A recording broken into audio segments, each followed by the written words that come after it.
Aunty, আমি আপনাকে ভালোবাসি। এতে সমস্যা কি? তুই আমাকে ভালোবাসবি, এটা স্বাভাবিক, কারণ তুই আমার সম্পর্কে ভাতিজা। আন্টি, এই ভালোবাসা সেই ভালোবাসা না। ভালোবাসা দুটি মনের মিলনের ভালোবাসা। তুই কি বলতেছিস বুঝতে পারতেছি না। তুই আমাকে ভালোবাসিস, আমিও তোকে ভালোবাসি, তাই না? তুই আমার ভাতিজা, আমি তোর আন্টি। আমি তোকে ভালোবাসবো, তুইও আমাকে ভালোবাসতে পারিস, তাই না? আন্টি, আমি বলতেছি যে আমি আপনাকে ভালোবাসি, আমি আপনাকে বিয়ে করতে চাই। তোর মাথা কি ঠিক আছে? কি আবোল তাবোল কথা বলতেছিস? আমি তো সম্পর্কে আন্টি, আর তুই আমাকে বিয়ে করতে চাচ্ছিস? সমাজের লোকেরা কি বলবে এসব শুনলে? আমি তো তাদের কথা শুনতে চাই না। আমি আপনার মতামত জানতে চাচ্ছি। আমি আপনাকে ভালোবাসি। আপনি আমাকে উত্তর দেন। আমাকে বিয়ে করতে পারবেন না আপনি? তুই এখন তোর বাসায় চলে যা। আমার বাসায় তোকে আর কখনো আসতে হবে না, কারণ এটা কখনো সম্ভব না। আর দেখ, তুই আমার থেকে 2 বছরের ছোট, এটা কোনোভাবে সম্ভব না। তাহলে কি আপনি আমাকে একটু ভালোবাসেন না? আমাকে কি আপনার ভালো লাগে না? আমাকে কি ভালোবাসা যায় না? আমার কোনো সমস্যা আছে? এতক্ষণ তোর সাথে ভালোভাবে কথা বলতেছিলাম, তাই তুই এত কথা বলতে পারতেছিস। এখন যদি তুই আমার চোখের সামনে থেকে না চলে যাইস, তাহলে কিন্তু আমি তোর আব্বু আম্মুকে বিচার দিব এই বিষয় নিয়ে। নিলয় নাবিলার কোনো কথার জবাব না দিয়ে সেখানে দাঁড়িয়ে রইল, আর নাবিলার দিকে তাকিয়ে রয়েছে এক দৃষ্টিতে। নাবিলা ভেবে পাচ্ছে না নিলয় এরকম কথা বলে কিসের জন্য। তাদের মাঝে যদিও কোনো রক্তের সম্পর্ক নেই, কিন্তু সামাজিক একটা তো সম্পর্ক আছে তাদের মধ্যে। তাদের সম্পর্কটা, আর নিলয় তাকে যে কথাটা বলেছে, এটা কখনোই সম্ভব না। নাবিলা কি করবে না করবে ভেবে পাচ্ছে না। নিলয়কে চলে যেতে বলতেছে, কিন্তু নিলয় চলে যাচ্ছে না। কি হলো? তুই এখানে দাঁড়িয়ে আছিস কিসের জন্য? এখান থেকে চলে যাচ্ছিস না কেন, বুঝতেছি না তো। আমি আপনাকে ভালোবাসি। আপনাকে বিয়ে করতে চাই। আপনি বোঝেন না কিসের জন্য? আমি সত্যি বলতেছি, আমার পক্ষে আপনাকে ছাড়া থাকা সম্ভব না। দেখ নিলয়, ভালোই ভালোই বলতেছি, এখন তো এখান থেকে চলে যা, না হলে কিন্তু ঝাড়ু পেটা করব। তুই প্লিজ এখান থেকে চলে যা, আমার রাগ ওঠার আগে। তার মানে কি আপনি আমাকে ভালোবাসেন না? আমি কিন্তু সত্যি আপনাকে ভালোবাসি। আমি কিন্তু আপনাকে ছাড়া থাকতে পারবো না। আমি দরকার হলে আব্বু আম্মুকে এই বিষয় জানাবো। আমি তোকে ভালোবাসি না, এখন তুই এখান থেকে চলে যা।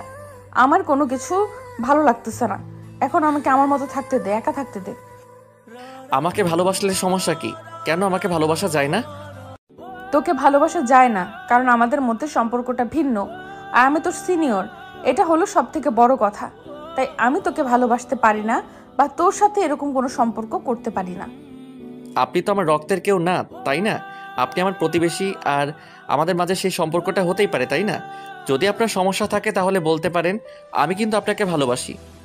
কুত্তার বাচ্চা, তোকে ভালোভাবে বোঝাচ্ছি, বুঝতেছিস না তাই না? ছোট মানুষ, তাই এত সুন্দর করে তোকে এতক্ষণ আমি বুঝালাম, কিন্তু বুঝতে পারলি না। এখন কিন্তু তোকে আমার বাসা ছেড়ে চলে যেতে হবে, না হলে কিন্তু আমি তোর বাসায় ফোন করে সবকিছু বলে দিচ্ছি। তুই আমার সাথে পাগলামি করতেছিস, আমার সাথে খারাপ ব্যবহার করার চেষ্টা করতেছিস। আচ্ছা, এখন চলে যাচ্ছি, কিন্তু আমি আবার ফিরে আসব। আর আপনার সাথে যেখানে দেখা হবে সেখানে কিন্তু ডিস্টার্ব করব। মাথায় রাখবেন কথাটা।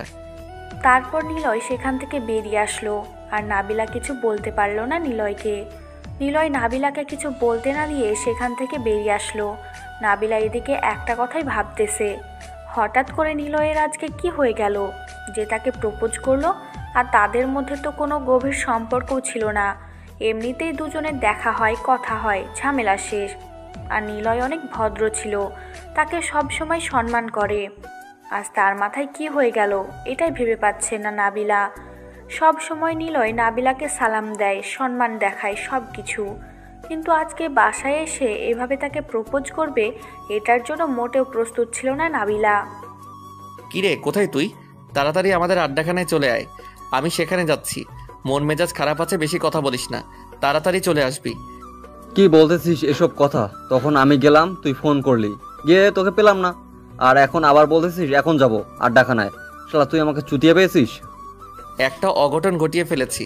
যদি আমার কাছে এখন তুই না আসিস, তাহলে তোর বাসায় গিয়ে তোকে উঠিয়ে এনে উদম পিটন পিটাবো। তাড়াতাড়ি চলে আয়। এখন আমি যেতে পারবো না, বুঝছিস? আর এখন আমি একটা মেয়ের সাথে টাঙ্কি মারতেছি, বুঝছিস? তাই যেতে পারতেছি না। আবার আমি সময় দিতে চেয়েছিলাম, তুই তো তখন আমাকে পাত্তা দিলি না। এখন আমি যেতে পারবো না, একটা মেয়ের সাথে কথা বলি আগে। দেখ একদম ভালো হবে না বলে দিচ্ছি। তোকে এখন এখানে আসতে বলতেছি, আপনি সেখানে মেয়েদের সাথে টাঙ্কি মারবেন। তোর আব্বু আম্মুকে আমি এক্ষুনি ফোন করে বলতেছি, দাঁড়া। শালা চুতি আমি না করে বল কোথায় আছিস এখন? আর আমি এখন আড্ডাখানায় যেতে পারবো না, অন্য জায়গায় দেখা কর। কেন, আড্ডাখানায় আবার কি ঘটিয়ে ফেলেছিস? এখন সেখানে যেতে পারবি না নাকি সেখানে কোনো মেয়েকে আবার টিস করেছিস? এখন লজ্জায় সেখানে যেতে পারবি না? আর বলিস না দোস্ত, পাশের ফ্ল্যাটের একটা সুন্দরী মেয়ে এসেছে, আর না বুঝেই আমি তাকে আই লাভ ইউ বলে দিয়েছিলাম, আর সঙ্গে সঙ্গে সে তার আম্মুকে ডাক দেয়, আর তার আম্মু এসে আমাকে দৌড়ানি দেয়। তুই আর কত লুচ্চামি করবি বল? যখন কোনো নতুন মেয়েকে দেখিস এলাকায়, তখন তার পিছনে পড়ে যাস, আর সঙ্গে সঙ্গে কোনো কথা না বলে আই লাভ ইউ বলে দিস, আর তোকে কেউ জামাই আদর করবে? বাদ দে, এখন তুই কি সর্বনাশ করলি কার সাথে সেটা বল, আমি একটু ওইদিকে যাইতে পারবো না। আমি থাকতে কোন হালায় তোর সাথে খারাপ ব্যবহার করে আমি দেখে নিব। তুই আসিস না কিসের জন্য আড্ডাখানায়? মেয়েটা যদি তোর এতই পছন্দ হয়েছে, তার সাথে একটু টাঙ্কি মারাই যায়। যদি সেও তোকে একদিন হঠাৎ করে পছন্দ করে, তখন তো প্রেমটা করতে পারবি। আয়। কথাটা কিন্তু মন্দ বলিসনি। আচ্ছা তুই একটু ওয়েট কর, আমি যাচ্ছি সেখানে, কিছুক্ষণের মধ্যেই যাচ্ছি। যদি মেয়েটাকে একবার ভাবে নিতে পারি তাহলে তো মনে কর বিয়ে ডান। আগে আয়, আমি খুব টেনশনে আছি। একখান অঘটন ঘটিয়ে ফেলেছি। এখন এর কি করা যায়? দুজনে আগে পরামর্শ করে তারপর দেখা যাবে কি করি না করি। আয়াত ফোনটা রেখে দিল, দিয়ে মনে এক বালতি সাহস নিয়ে সেই আড্ডাখানার উদ্দেশ্যে রওনা দিল। আর এদিকে নিলয় আড্ডাখানায় এসে বসে পড়ল।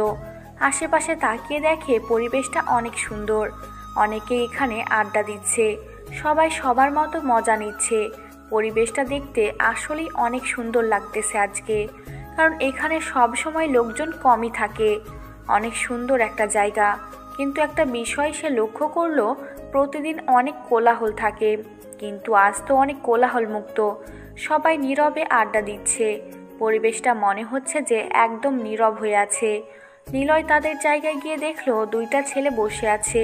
নিলয়কে দেখে ছেলে দুটো উঠে গেল।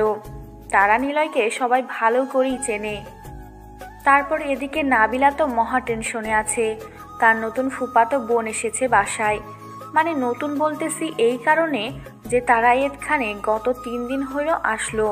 তারা এখন থেকে এখানেই থাকবে। আগে ঢাকায় ছিল, এখন ধরা রংপুরে থাকবে, কারণ তার বাবার রংপুরে ট্রান্সফরমেশন হয়েছে। তার জন্য তারা এখন থেকে এখানেই থাকবে। নাবিলা তো মহা টেনশনে আছে। তার ফুফাতো বোন যখন আসলো তখন সে একটু শান্তি পেল। সে যাই হোক, তার সাথে কথাগুলো শেয়ার করা যেতেই পারে। এতক্ষণ তো তাকে একা একা লাগতেছিল। নাবিলার ফুফাতো বোন এসে দেখে নাবিলা মন খারাপ করে বসে আছে। কিরে আপু, তুই এইভাবে মন খারাপ করে এখানে বসে আছিস কেন? তোকে দেখে মনে হচ্ছে কোনো কিছু নিয়ে অনেক চিন্তিত। আর বলিস না, অনেক টেনশনে আছি। আজকে একটা ছেলে, অনেক ভদ্র ছেলে, বুঝছিস, সম্পর্কে আমার ভাতিজা লাগে আর আমি আন্টি। প্রতিবেশী বলতেই পারিস, আশেপাশেই বাসা, দেখা হলে সালাম দেয়, কোনো কিছু সমস্যা হলে তাকে বললে সমাধান করে দেয়। কিন্তু আজকে সে আমার বাসায় এসেছে, বুঝেছিস? বাসায় এসেছে তো কি হয়েছে? তাকে অতিথিয়তা বাসায় এসেছে তো কি হয়েছে? তাকে অতিথিয়তা করলেই হয়, তার সাথে ভালো ব্যবহার করলেই হয়। সবসময় তোর সাথে ভালো ব্যবহার করে, তাকে একটু খাওয়া দাওয়া করাই, তারপর পাঠিয়ে দিলি, ঝামেলা শেষ। এরকম কিছু হলে তো ভালোই হতো, তাই না? সে এসে ডিরেক্ট আমাকে প্রপোজ করেছে, আমাকে বিয়ে করতে চায়, আমাকে ভালোবেসে ফেলেছে। এটা কিভাবে সম্ভব বল? আমি সম্পর্কে তার কি হই? আন্টি। আর সমাজের লোককে তো তুই ভালো করে জানিস। কি বলিস? এটা তো ভারী ইন্টারেস্টিং একটা কাহিনী। শোন আপু, আজকে আমার মন খারাপ ছিল, তোর এই কাহিনী শুনে আমার এখন অনেক হাসি পাচ্ছে। বিশ্বাস কর। তুই কি বলছিস এসব? এটা সত্যি নাকি? তুইও মেজাজ গরম করাবি না, বুঝছিস? মজা নিবি না। আমি আছি অনেক টেনশনে, কারণ ছেলেটা যেমন ভালো তেমন খারাপ, কারণ এলাকার সবাই তাকে ভয় পায়। আর আমি এটা নিয়ে অনেক টেনশনে আছি।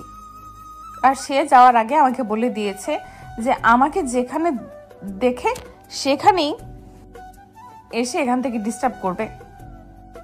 কেন এরকম করবে? কিসের জন্য? আর ছেলেটা দেখতে কেমন? তোর কি পছন্দ হয় নাই, নাকি অন্য কোনো সমস্যা আছে, নাকি তুমি অন্য কাউকে পছন্দ করো? এই ছেলেটা খারাপ বাজে, তার জন্য তাকে পছন্দ হয় না। সে তো তোর রক্তের কেউ না, তাই না? আসলে কথাটা হচ্ছে যে ছেলেটা আমার থেকে 2 বছরের জুনিয়র, আর আমি তার থেকে 1.5 বছরের সিনিয়র। আর আমাদের সম্পর্কটা, আর আমি তার আম্মুকে আপু বলে সম্বোধন করি আর তার আব্বুকে দুলাভাই বলে সম্বোধন করি। এখন তাদেরকে কিভাবে আমি শ্বশুর শাশুড়ি বলে সম্বোধন করব, ভেবে দেখ ব্যাপারটা। ভারী ইন্টারেস্টিং কাহিনী তো। তোর জীবনে আপু দুলাভাই থেকে এখন শ্বশুর শাশুড়ি আর ভাতিজা থেকে এখন স্বামী। বাহ, কি চমৎকার ঘটনা। এখান থেকে মজা নিতে বলতেছি না, এখানে বলতেছি সলিউশন দে আমাকে একটা। আমি কি করব, কি করলে আমি এর থেকে উদ্ধার হতে পারবো? ছেলেটাকে আমি অনেক বোঝালাম, কিন্তু সে বুঝেও না বোঝার ভান ধরে চলে গেল। আমি কি করব বলো? আরে টেনশন করিস না, কয়েকদিন পর দেখবি ঠিক হয়ে যাবে। এখন হয়তো মাথায় কোনো ভূত চেপে বসেছে, তার জন্য তোর সাথে এরকম করেছে। কয়েকদিন পর যখন ঠিক হয়ে যাবে দেখবি যে কোনো ঝামেলাই থাকবে না। তুই ওই ছেলেকে চিনিস না? যেটা একবার জেদ করে সেটা সে হাসিল করে ছাড়ে। যেহেতু আমাকে ভালোবাসি কথাটা বলেছে, তার মানে তার থেকে সে ভালো না বেশে নিয়ে আমার জীবন থেকে তো যাবেই না কখনো। আর সব থেকে বড় কথা হচ্ছে আমি ফেঁসে গিয়েছি। কি বলতেছিস? ফেসে গিয়েছিস মানে? কি হয়েছে তোর আবার? কোথায় কি করলি যে ফেসে গিয়েছিস? ছেলেটাকে আমার অনেক ভালো লাগে। যদি সম্পর্কটা আমাদের অন্য কিছু হইতো তাহলে আমি তাকে নিজে থেকে প্রপোজ করতাম, বুঝছিস? ছেলেটা দেখতে এত পরিমাণ কিউট, আর কথা হচ্ছে এইটা এখন সে আমাকে ডিস্টার্ব করবে। আমি তো মেনে নিতে পারবো, কিন্তু সমাজের লোকের কথা ভেবে আমি অনেক টেনশনে আছি। তাহলে এই ব্যাপার। আচ্ছা, আমি বিয়ের ব্যবস্থা করার চেষ্টা করতেছি। আমি সবার সাথে কথা বলে দেখি। তুই সবার সাথে আমাকে পরিচয় করিয়ে দে আগে, তারপর। এখন বল কি হয়েছে? এত জরুরি তলব কিসের জন্য? আর কি ঘটনা ঘটিয়েছিস সেটা বল তো শুনি। কি এমন কাজ করেছিস তুই? তোর যে আন্টি আছে না, তাকে আমি প্রপোজ করেছি। আমি তাকে আমার বউ বানাতে চাই।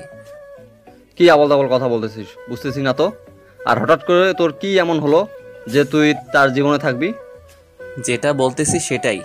এখন বেশি কথা বলতে পারবো না। কথা হচ্ছে যে আমি তাকে ভালোবেসে ফেলেছি। এখন আমি তাকে আমার বউ বানাতে চাই। এটা কিভাবে সম্ভব? সে আমাদের সম্পর্কে আন্টি, আর সে আমাদের থেকে 2 বছরের সিনিয়র। সব কিছু ভুলে গিয়েছিস?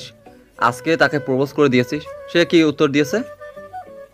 সে কি বলেছে সেটা বড় কথা না, বড় কথা হচ্ছে আমি তাকে ভালোবেসে ফেলেছি আর তাকে আমার বউ বানাতে চাই। তার মায়ায় আমি পড়ে গেছি। আমি নিজেকে এত কন্ট্রোল করেছি যে এরকম কিছু হবে না আমার দ্বারাই, কিন্তু আমি পারিনি। এভাবে হয় না, বুঝছিস? এভাবে কোনো কিছু সম্ভব না। সোসাইটি মেনটেন করতে হয়। আর তুই তো সোসাইটির কাউকে পাত্তা দিস না, সেটা আমি ভালো করে জানি। কিন্তু মেয়েটার অবস্থা একটু ভেবে দেখেছিস? তোর এইসব জ্ঞানমূলক কথা তোর কাছে রাখ, আমাকে বলতে আসিস না। বলতেছি না আমি তাকে ভালোবাসি। আমি বুঝলাম তুই তাকে ভালোবাসিস, কিন্তু একটা লিমিট আছে। তুই তোর লিমিট ক্রস করে যাচ্ছিস। সে তোর সম্পর্কে আন্টি, আর তুই তাকে কিভাবে ভালোবাসতে পারিস আমাকে বলতো। নিজের মনকে কি আর সেটা বোঝানো যায়? আমি তো নিজেকে অনেক কন্ট্রোল করার চেষ্টা করেছি। আমি নিজেকে কন্ট্রোল করেছিলাম, বাট আমার মনকে আমি কন্ট্রোল করতে পারিনি, তাই তাকে ভালোবেসে ফেলেছি। এটা কোনো কথা হলো? এটা তো সম্ভব না। বুঝিস না কিসের জন্য? আর সোসাইটির কথা একটু ভেবে দেখ, মান ইজ্জত বলতে কিচ্ছু থাকবে না। কেউ কোনো কথা বলার সাহস পাবে না। তুই শুধু দেখতে থাক, আমি তাকে ভালোবাসি, তাকে ভালোবাসবো। এখন তোর সাথে আমি পরামর্শ করতে এসেছি কিভাবে তাকে বিয়ে করব। আর তুই যদি এখন আমাকে সময় দিতে না পারিস তাহলে বল। তুই আমার বন্ধু, তোকে সময় দিতে না পারলে আমি কাকে সময় দিতে পারবো? আচ্ছা, তোর যদি মনে হয় যে সেই মেয়েটাকে তোর অনেক ভালো লেগেছে, তাকে তোকে বিয়ে করতেই হবে, দেখি ব্যাপারটা কোথা থেকে কোথায় নিয়ে যাওয়া যায়। আমি সবার সাথে একটু কথা বলি হালকা পাতলা। এখন তোকে কারোর সাথে কথা বলতে হবে না। আমি যখন তোকে কথা বলতে বলবো তখন বলবি। এখন চুপচাপ থাকবি, শুধু দেখবি। আচ্ছা, এখন তো বিকেল গড়িয়ে সন্ধ্যা হতে চলেছে। আজকের মতো তাহলে তুইও বাসায় যা, আমিও বাসায় চলে যাই। কালকে এই বিষয় নিয়ে নতুন কিছু ভাবনা চিন্তা করা যাবে। এটা নিয়ে তুই আবার মাথা ঘামাবি না। আমাকে নিয়ে তোকে টেনশন করতে হবে না, বুঝছিস? আমি আমাকে কন্ট্রোল করতে পারবো, কিন্তু তাকে ভালোবেসে ফেলেছি, এটা আমার কন্ট্রোলের বাইরে চলে গেছে। এখন তাকে আমার জীবনে লাগবে সারা জীবনের জন্য। তুই কি পাগল হয়ে গেছিস নাকি? এটা একটা সময় সাপেক্ষ ব্যাপার, বুঝতে পারিস না কিসের জন্য? এটার জন্য সময় লাগবে, আর তোকে তার জন্য সময় বের করতে হবে। আচ্ছা চল, এখন তাহলে হোটেলে গিয়ে কিছু নাস্তা করি, তারপর তুই তোর বাসায়, আমি আমার বাসায়। কালকে সকালে তাহলে দেখা হবে। আয়াত নিলয়ের সাথে আর কোনো কথা বলল না। চুপচাপ আয়াত উঠে সেখান থেকে চলে গেল। এখন তারা দুজনে একসাথে কিছুক্ষণ হোটেলে আড্ডা দিবে, তারপর সেখানে কিছু খাবে, তারপর দুজন দুজনের বাসায় চলে যাবে। কিন্তু এদিকে নাবিল আর নীলা দুজনের মুখ গোমড়া করে বসে আছে। দুজনের মন খারাপ, কেউ কোনো কথা বলতেছে না। নাবিলার কথা শুনে নীলা তো পুরাই হতাশ হয়ে গিয়েছে। নাবিলা যেহেতু নিলয় নামের সেই ছেলেটাকে পছন্দ করে, তাহলে সমস্যাটাও তেমন কিছু না, কিন্তু সমস্যাটা হচ্ছে তাদের সমাজ আর তাদের সম্পর্কটা। এখন তুই কি করবি আমি তোকে কোনো বুদ্ধি দিতে পারতেছি না, কারণ তোদের যে সম্পর্ক আমার পুরো মাথা ঘেমে যাচ্ছে এটা নিয়ে ভাবতে গেলে। যা হয় দেখা যাবে। এখন সন্ধ্যা হয়ে আসলো, চল একসাথে খাবার খাবো, তারপর আজকে দুজনে একসাথে থাকবো। কালকে বাসায় যাবি, আমিও তোর সাথে তোর বাসায় যাব, সমস্যা নাই। আমি যদি এখানে থাকি আম্মু তো আমাকে হেব্বি বক কেলাবে, বুঝলি না কেন? আর এখন তো আশেপাশেই থাকি, চাইলেই যখন মন চাই তখন চলে আসতে পারবো, সমস্যা নেই। আমি থাকতে তুই টেনশন করছিস কিসের জন্য বুঝতেছি না তো। আমি ফুফুকে ফোন করে বলে দিচ্ছি নীলা আজকে আমাদের এখানে থাকবে। ফুফু আর একটা কথা বলবে না, সেটা তো তুই ভালো করেই জানিস। আচ্ছা, তুই যদি কথা বলে ম্যানেজ করতে পারিস তাহলে আমার কোনো সমস্যা নেই, তাহলে তোর সাথে আরও ইন্টারেস্টিং কাহিনী শেয়ার করতে পারবো। তুই আমাকে তোর মনের কথাগুলো বলতে পারবি। তোর আবার কিসের ইন্টারেস্টিং কাহিনী বুঝলাম না তো। তুই আবার কোথায় কি করলি? আমি তো জানি তুই সাধু মেয়ে, তোর কোনো কাম নাই। আর বলিস না, আমরা তো পরশুদিন এখানে এসেছি, আজকে সকালে একটু বাইর হলাম। আর আমাদের বাসার সামনে তো জানিস একটা আড্ডা দেওয়ার মতো জায়গা আছে আমাদের বাসার সামনে। সেখান থেকে হুট করে একটা ছেলে আমাকে দেখে সরাসরি আমার সামনে এসে আমাকে আই লাভ ইউ বলে প্রপোজ করে দিল। কি বলিস, সত্যি তাই নাকি? ছেলেটা দেখতে কেমন রে? আর তোকে প্রথম দেখাতেই প্রপোজ করে দিয়েছে, মানে তুই তার চোখে কত সুন্দর হতে পারিস একটু ভেবে দেখেছিস? আর কথা বলিস না, আমি তো অনেক ভয় পেয়ে গিয়েছিলাম, ভয়ে চিল্লানি দিয়া আম্মুকে ডাক দিয়েছি, আর আম্মু একটা ঝাড়ু নিয়ে এসে ছেলেটাকেই দৌড়ানি দিয়েছে। আমি এখনো ভেবে মনে মনে হাসি দিচ্ছি।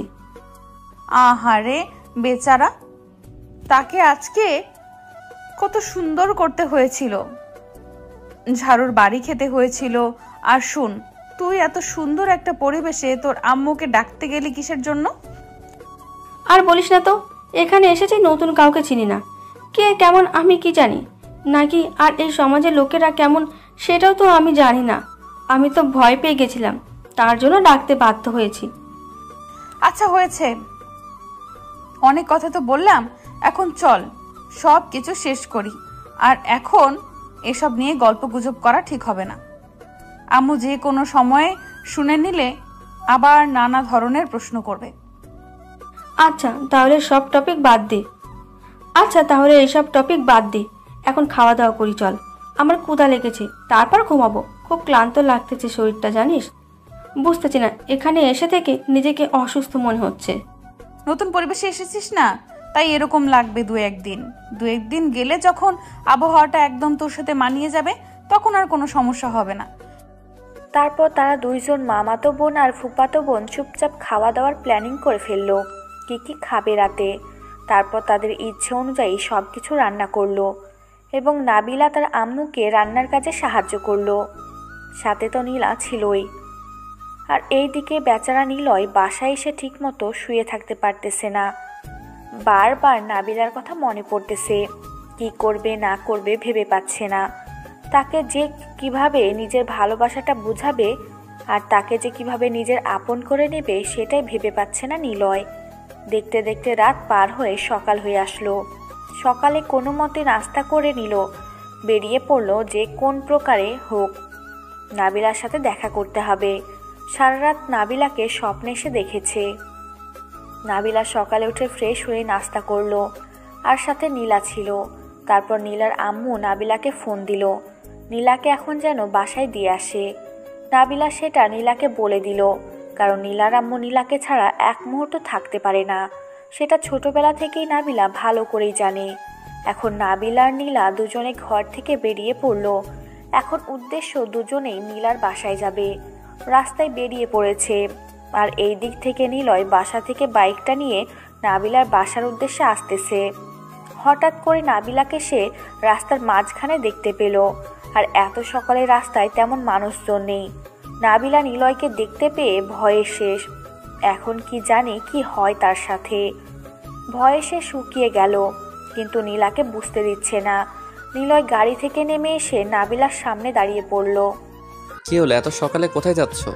আর তোমার সাথে এই পেতনির মতো দেখতে মেয়েটাকে? তোমার পরীর মতো চেহারার সাথে এই পেতনির মতো চেহারাটা যায়? আমার সাথে যায় তোমার চেহারাটা? একটু নিজেকে সংযত রাখতে বলতেছি, তুই আমাকে তুমি করে বলতেছিস কিসের জন্য? লজ্জা শরম নাই? তাকে কি বলতেছিস? দেখো, ব্যাপারটা এরকম, আমি তোমাকে ভালোবেসে ফেলেছি। এখন তুমি কি ভাবলে আমাকে নিয়ে? না ভাবলে আমার মাথা ব্যথা নেই। আজকে সারা রাত ঘুমাতে পারিনি। সারা রাত তোমাকে স্বপ্নে দেখেছি। তার কি হবে বলো? এখন এই বিষয়ে আমি তোমাকে কি বলতে পারি? আমি কি বলেছি তুমি আমাকে সারা রাত স্বপ্ন দেখো? আমি কি তোমাকে সেই অনুমতি দিয়েছি? আমি একটা জিনিস বুঝতে পারি না, মনটা আমার, চোখ দুটো আমার, পুরো মানুষটাই আমার, কিন্তু তারা কেউ আমার কন্ট্রোলে নেই কেন? কেন সবাই শুধু তোমাকে ভালোবাসে?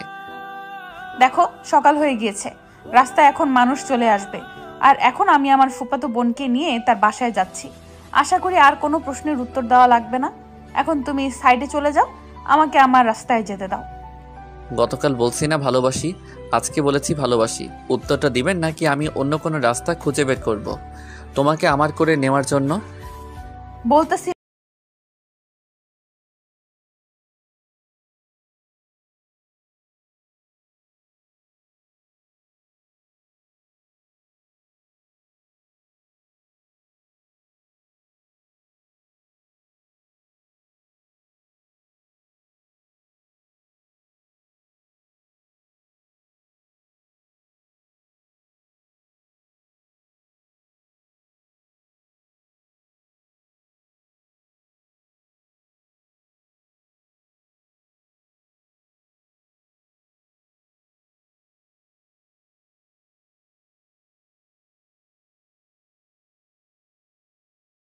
তোমাকে ছেড়ে যেতে পারবো? আমার চোখের দিকে তাকিয়ে কথা বলো, আমার চোখের দিকে তাকাও বলতেছি।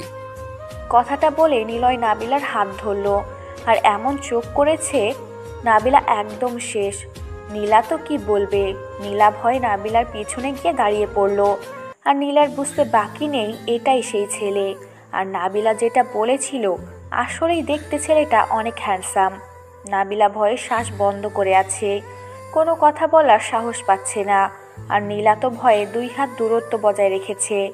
নিলয় নাবিলার হাত এমন শক্ত করে চেপে ধরে রেখেছে, নাবিলার ব্যথা করছে, তাও কোনো শব্দ করার সাহস পাচ্ছে না। হঠাৎ করে নিলয় নাবিলার সাথে যেটা করলো, তার জন্য নাবিলা মোটেও প্রস্তুত ছিল না। নাবিলা ভেবেছিল যে জাস্ট হাতটা ধরেছে, কিন্তু হাত ধরে যে এরকম একটা কাণ্ড করবে নিলয়, সেটা বুঝতেই পারেনি নাবিলা। প্লিজ নিলয়, ছেড়ে দে। রাস্তায় মানুষ দেখলে মান ইজ্জত কিচ্ছু থাকবে না। আমি সবার সামনে কলঙ্কিনী হয়ে যাব। প্লিজ আমাকে নষ্ট করিস না তুই। নষ্ট করলাম কোথায়? শুধু একটু ভালোবাসা দেখালাম আর তোমাকে কিছু শিক্ষা দিলাম, কারণ তুমি তো আমার ভালোবাসা বোঝার চেষ্টা করতেছো না। অত্যাচার তো তোমাকে সহ্য করতে হবে। প্লিজ ছেড়ে দে। সবাই দেখে নিলে আমি কলঙ্কিত হয়ে যাব। আমি এই পৃথিবীতে বেঁচে থাকতে পারবো না। প্লিজ তুই আমার সাথে এরকম করতেছিস কিসের জন্য? আমি তো সম্পর্কে আন্টি। কিসের আন্টিকে? আমি তো ভালোবাসি আপনাকে। বউ মানি। এখন থেকে আন্টি সম্পর্ক বাদ, এখন থেকে আপনি আমার বউ, এটাই মাথায় রাখবেন সব সময়। এবার কিন্তু সত্যিই বেশি বেশি হয়ে যাচ্ছে।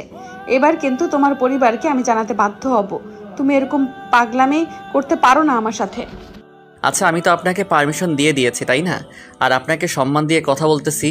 যেহেতু আপনি আমার সিনিয়র বউ, তার জন্য আপনাকে সম্মান দিয়ে কথা বলতেই হবে আমাকে, না হলে এটা কেমন হয় না? তোকে আমি দেখে নিব। তুই আমার সর্বনাশ করতেছিস, তাই না? তুই আমার সাথে এরকম করতে পারিস না। আমি তোর নামে পুলিশের কাছে মামলা করব। আপনার যা খুশি করতে থাকেন, কিন্তু দিন শেষে আপনাকে আমার বউ হতে হবে। আন্টি যখন বউয়ার সম্পর্ক, যেহেতু আমাদের আন্টি এবং ভাতিজা, তাই ওইসব ভুলে যান। সেটাতে কোনো রক্তের সম্পর্ক ছিল না। প্লিজ নিলয়, আমাকে এখন ছেড়ে দে। আমার সাথে আমার বোন যদি বাসায় বলে দেয়, আমাকে বাসা থেকে বিয়ে দিয়ে দিবে। সেই কথা আগে বলবা না যে তোমার সাথে আমার হবু শালিকা আছে? তাহলে তার সাথে একটু খুনসুটি দুষ্টুমি করতাম। চল নীলা, আর এখানে এক মুহূর্তও না। আর যাওয়ার আগে তোকে একটা কথা বলে যাচ্ছি, তুই ভুল করেও আমার সামনে আর কখনো আসার চেষ্টা করবি না, তাহলে কিন্তু আমি তোকে খুন করে ফেলবো। সেটা দেখা যাবে কে কাকে খুন করে। নাকি আপনি আমাকে ভালোবেসে ফেলেন সেটা তো আমি দেখিয়েই ছাড়বো। আর এই যে শালিকা, আপনাকে বলতেছি, বাসায় যদি একটু ম্যানেজ করতে পারেন তাহলে একটা বিয়ে খেতে পারলেন। কথাটা কিন্তু মন্দ বলেননি, বাট আপনি যেটা করতেছেন রাস্তাঘাটে এটা মোটেও ঠিক না। আপনি একটু ভেবে দেখেন, আপনি কিন্তু উচ্ছৃঙ্খলতা একটু বেশি দেখাচ্ছেন। তাহলে তুমি তোমার বোনকে বুঝিয়ে বলো যে আমার সাথে প্রেম করতে বা আমাকে বিয়ে করতে, দুটোর একটা হলেই চলবে। সারা জীবন একসাথে থাকতে হবে, এটা হচ্ছে বড় কথা। কিন্তু আপনি যে পন্থা গ্রহণ করতে চাচ্ছেন এটা মোটেও ঠিক না। আপনি একটা মেয়েকে এভাবে সকালবেলা রাস্তায় একা পেয়ে তার সাথে খারাপ আচরণ করলেন, এটা কিন্তু মোটেও ঠিক হলো না। এটা ভালোবাসা বলে না, এটাকে বলে শরীরের চাহিদা। আচ্ছা, তাহলে এই ব্যাপার। আমার তাহলে ভুল হয়ে গেছে, আর আমি কন্ট্রোলে ছিলাম না, যার জন্য উল্টাপাল্টা হয়তো কিছু করলাম। তাকে ভালোবাসি, তাকে একটু চুম্মাচাটি দেওয়া যায়, সমস্যা কি? সেটা ঠিক আছে, বাট আপনি মোটেও কাজটা ঠিক করলেন না। এটার জন্য আপনাকে অনেক পস্তাতে হবে। আমার বোনকে যতটা সম্ভব আপনার থেকে আমি দূরে রাখবো। আচ্ছা তাই নাকি? কই ভাবলাম যে তুমি আমাকে সাহায্য করবে, সেটা না করে তুমি তো দেখি এখন আমার শত্রুতা শুরু করতেছো। নাবিলা ভালোই তো তোমার বোন, ঠিক তোমার মতোই হয়েছে, মানতে হবে। আর এখানে 1 মিনিট আমি থাকতেছি না, চল আমি তোকে তোর বাসায় দিয়ে তারপর বাসায় চলে যাব। আমার কোনো কিছু ভালো লাগতেছে না, আর এখানে কারোর সাথে বকবক করার সময় আমার হাতে নেই। আপনাকে একটা কথা বলি আন্টি, আপনি যতই আমার উপর রাগ করেন, অভিমান করেন, কিন্তু দিন শেষে আপনাকে আমার বউ হতে হবে, এটা সব থেকে বড় সত্যি। তুই যদি আমাকে নষ্ট করিস, যদি আমাকে খুন করে ফেলিস, তাও আমি তোকে আমার মন থেকে ভালোবাসবো না। আর সব থেকে বড় কথা হচ্ছে যে এটাই, আমি তোকে মরে গেলেও বিয়ে করব না। তুই যা করার ইচ্ছা করতে পারিস। কথাটা বলে নাবিলা সেখানে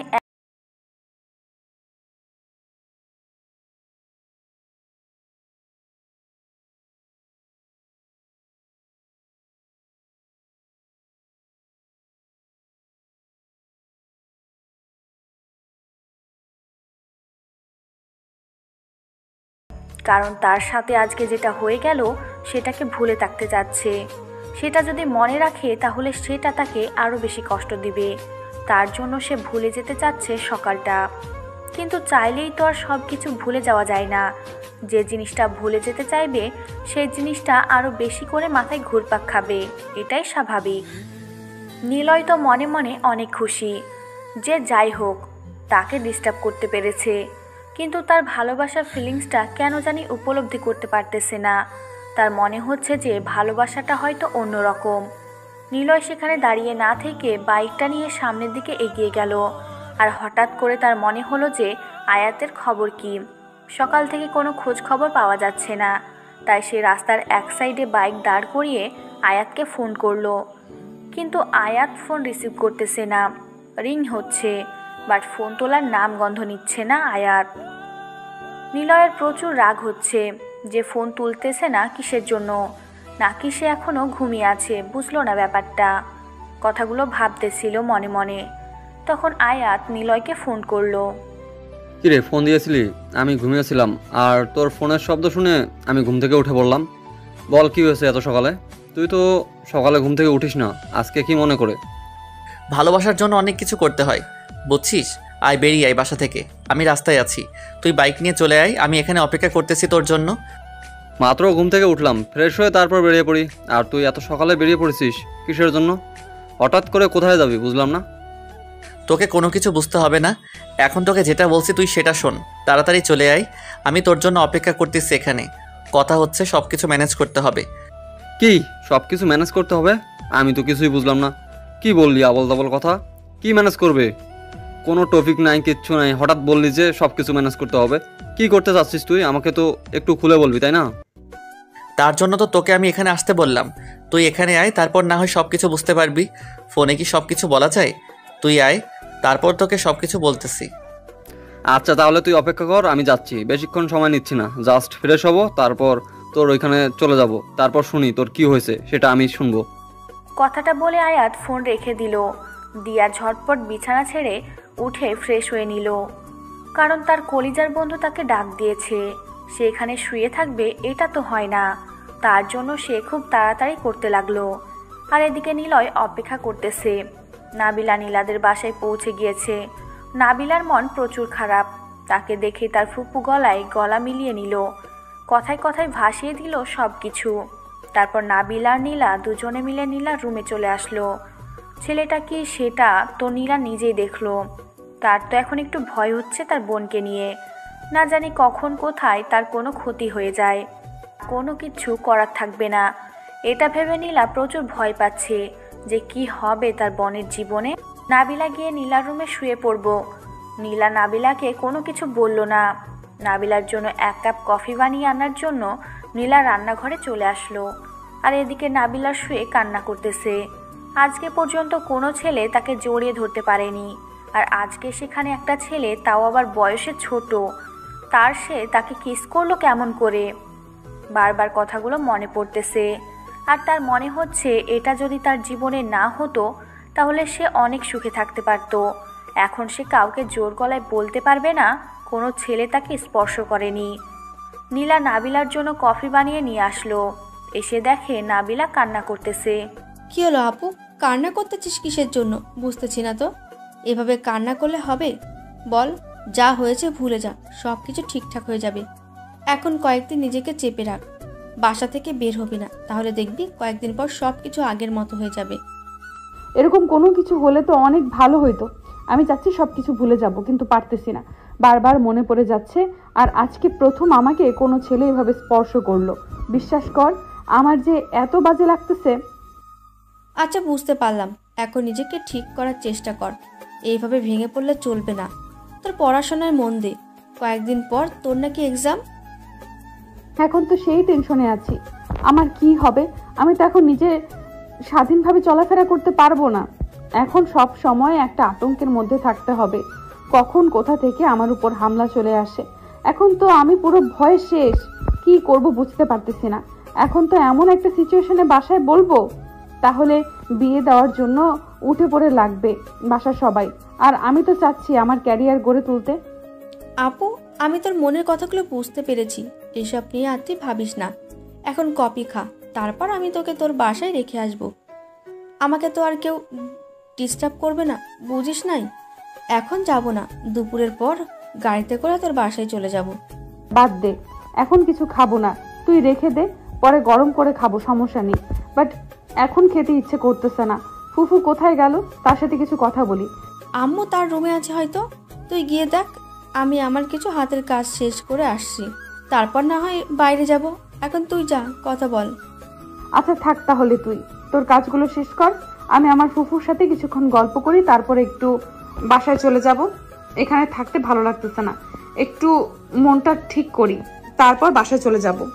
কথাটা বলে নাবিলা রুম থেকে বেরিয়ে তার ফুপুর রুমের উদ্দেশ্যে চলে গেল। আর এদিকে নীলা তার কাজগুলো করা শুরু করে দিল। তার এখন অন্য কিছু ভালো লাগবে না। তাই সে তার হাতের কাজগুলো শেষ করতে ব্যস্ত হয়ে গেল। আর নাবিলা তার ফুপুর কাছে এসে গল্প করা শুরু করে দিল। আর এদিকে আয়াত বাসা থেকে বেরিয়ে পড়েছে। নিলয় তার জন্য অপেক্ষা করতেছে। আরও একবার ফোন দিয়েছিল নিলয় আয়াতকে, তাকে জানিয়ে দিল যে সে এখন রাস্তায় আছে। তাই আর বেশিক্ষণ কথা হলো না তাদের মাঝে। একটু পর আয়াত নিলয়ের কাছে চলে আসলো। নিলয়ের দিকে তাকিয়ে অবাক হয়ে গেল। এ কি হাল, এটা কিভাবে হলো? আয়াত তো বুঝতেই পারতেছে না। আয়াত দৌড়ে গিয়ে ওকে ধরে নিল। তারপর অ্যাম্বুলেন্স ফোন করে ডাক দিয়ে হসপিটালে নিয়ে গেল নিলয়কে।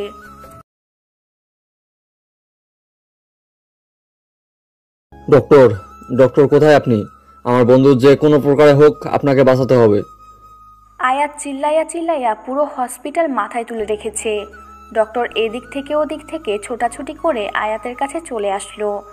আর এসে নিলয়ের অবস্থা দেখে সব ডক্টরসরা চমকে উঠল। তারপর ডক্টর নিলয়কে তাড়াতাড়ি অপারেশন থিয়েটারে নিতে বলল। আর ডক্টরের কথা অনুযায়ী নার্স সেই হিসেবে কাজ করা শুরু করলো। নিলয়ের অপারেশন শুরু হয়ে গেল। আর আয়াত বাসার সবাইকে খবর দিয়েছে যে নিলয়ের অ্যাক্সিডেন্ট হয়েছে। বাসার সবাই ছোটাছুটি করে হসপিটালের উদ্দেশ্যে চলে আসলো। আমার ছেলের কি হয়ে গেল? আমার ছেলের কি হয়েছে আয়াত? আমার ছেলের এটা কি হয়ে গেল? আমি তো কিছুই বুঝতে পারতেছি না আন্টি। আমি সকালে ঘুম থেকে উঠলাম, তখন নিলয় আমাকে ফোন করলো যে রাস্তায় আয়, আড্ডা দেই। আমি বাসা থেকে বেরিয়ে পড়লাম। আর বাসা থেকে বের হওয়ার সময় নিলয়ের সাথে কথা হলো। আর এসে দেখি এই অবস্থা। আমার ছেলের কোনো কিছু হয়ে গেলে আমি এই পৃথিবীতে বেঁচে থাকবো কি নিয়ে? আমি যে কোনো মূল্যে আমার ছেলেকে আমার কাছে ফেরত চাই। ডক্টর কই? ডক্টররা কি বলেছে আমার ছেলের ব্যাপারে? এত উত্তেজিত হবেন না আন্টি, আপনি একটু নিজেকে কন্ট্রোল করুন, শান্তভাবে বসে থাকেন। ডক্টর অপারেশন থিয়েটারে গিয়েছে, নিলয়কে তারা বের হলে আমাদের খবরটা জানতে পারবো।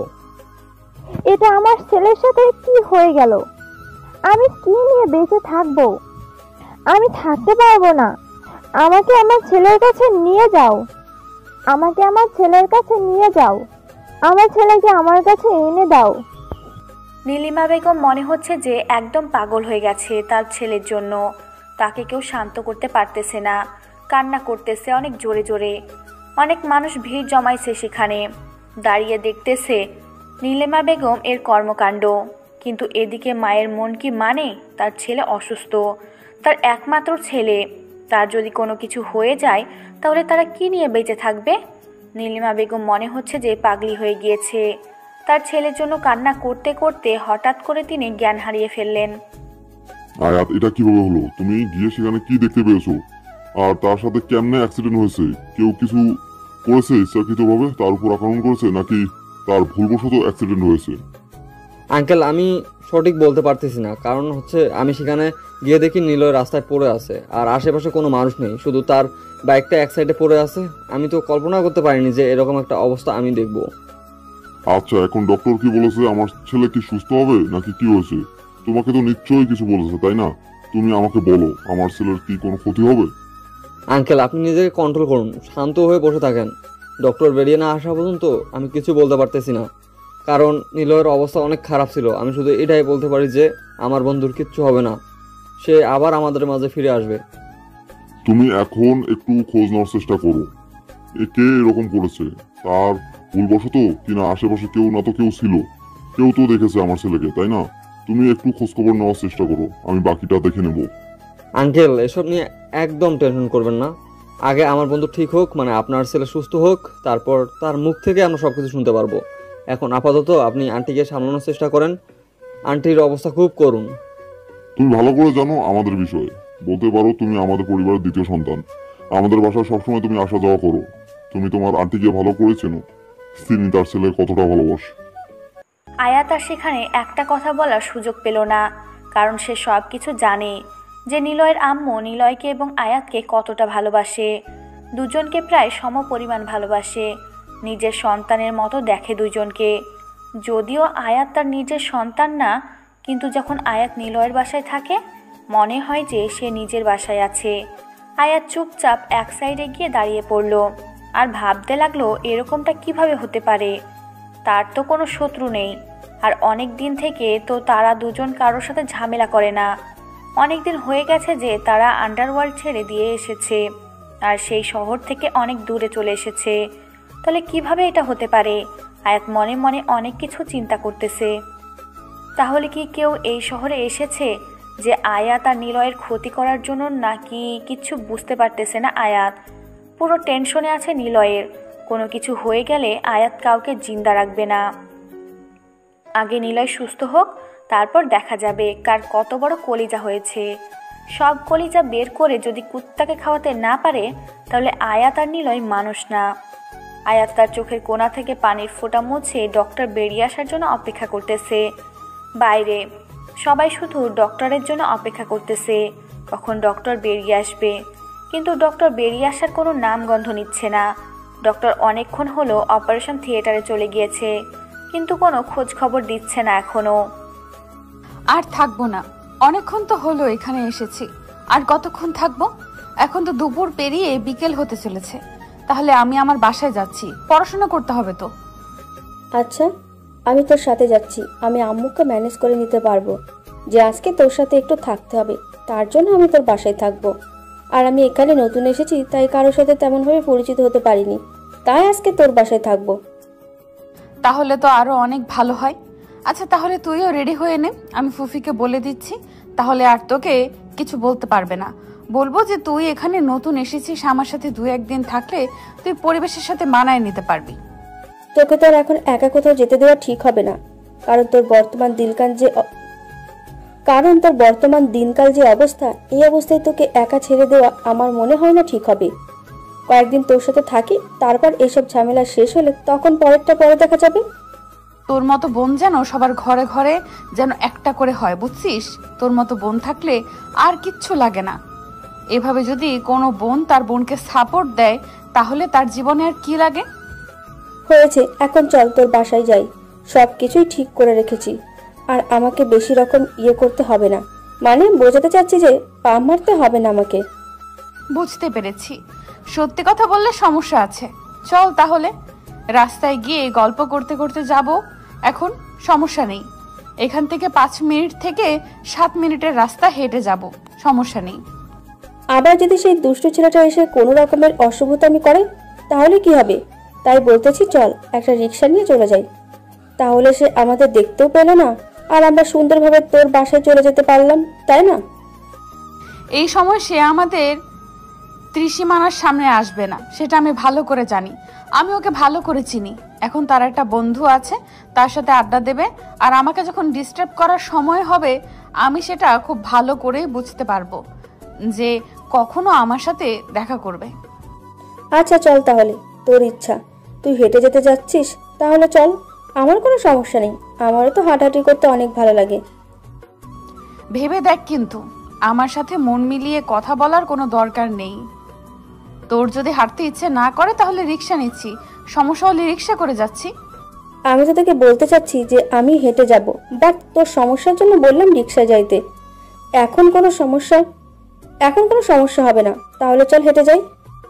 তারপর নাবিলা নীলা দুজনে গল্প করতে করতে হেঁটে যাচ্ছে, আর নীলা তার ঢাকায় থাকা বন্ধু বান্ধবদের নিয়ে গল্প করতেছে। কে কেমন ছিল, কে কি করতো, কে কয়টা প্রেম করতো, এসব নাবিলাকে বলতেছে। আর নাবিলা সেটা শুনে প্রচুর মজা নিচ্ছে। আর নাবিলা নীলাকে বলতেছে যে তুই কয়টা করেছিস, কিন্তু নীলা বলতেছে তার মা তাকে ঘর থেকে বের হতে দেয়নি, সন্ধ্যার পর সে প্রেম করবে কিভাবে। গল্প করতে করতে তারা নাবিলাদের বাসার সামনে চলে আসলো। এখন এখান থেকে নাবিলাদের বাসায় যেতে 2 মিনিট এরকম একটা অবস্থায় নাবিলার ফোন বেজে উঠল। নাবিলা ফোনটা হাতে নিয়ে দেখছে আয়াতের ফোন।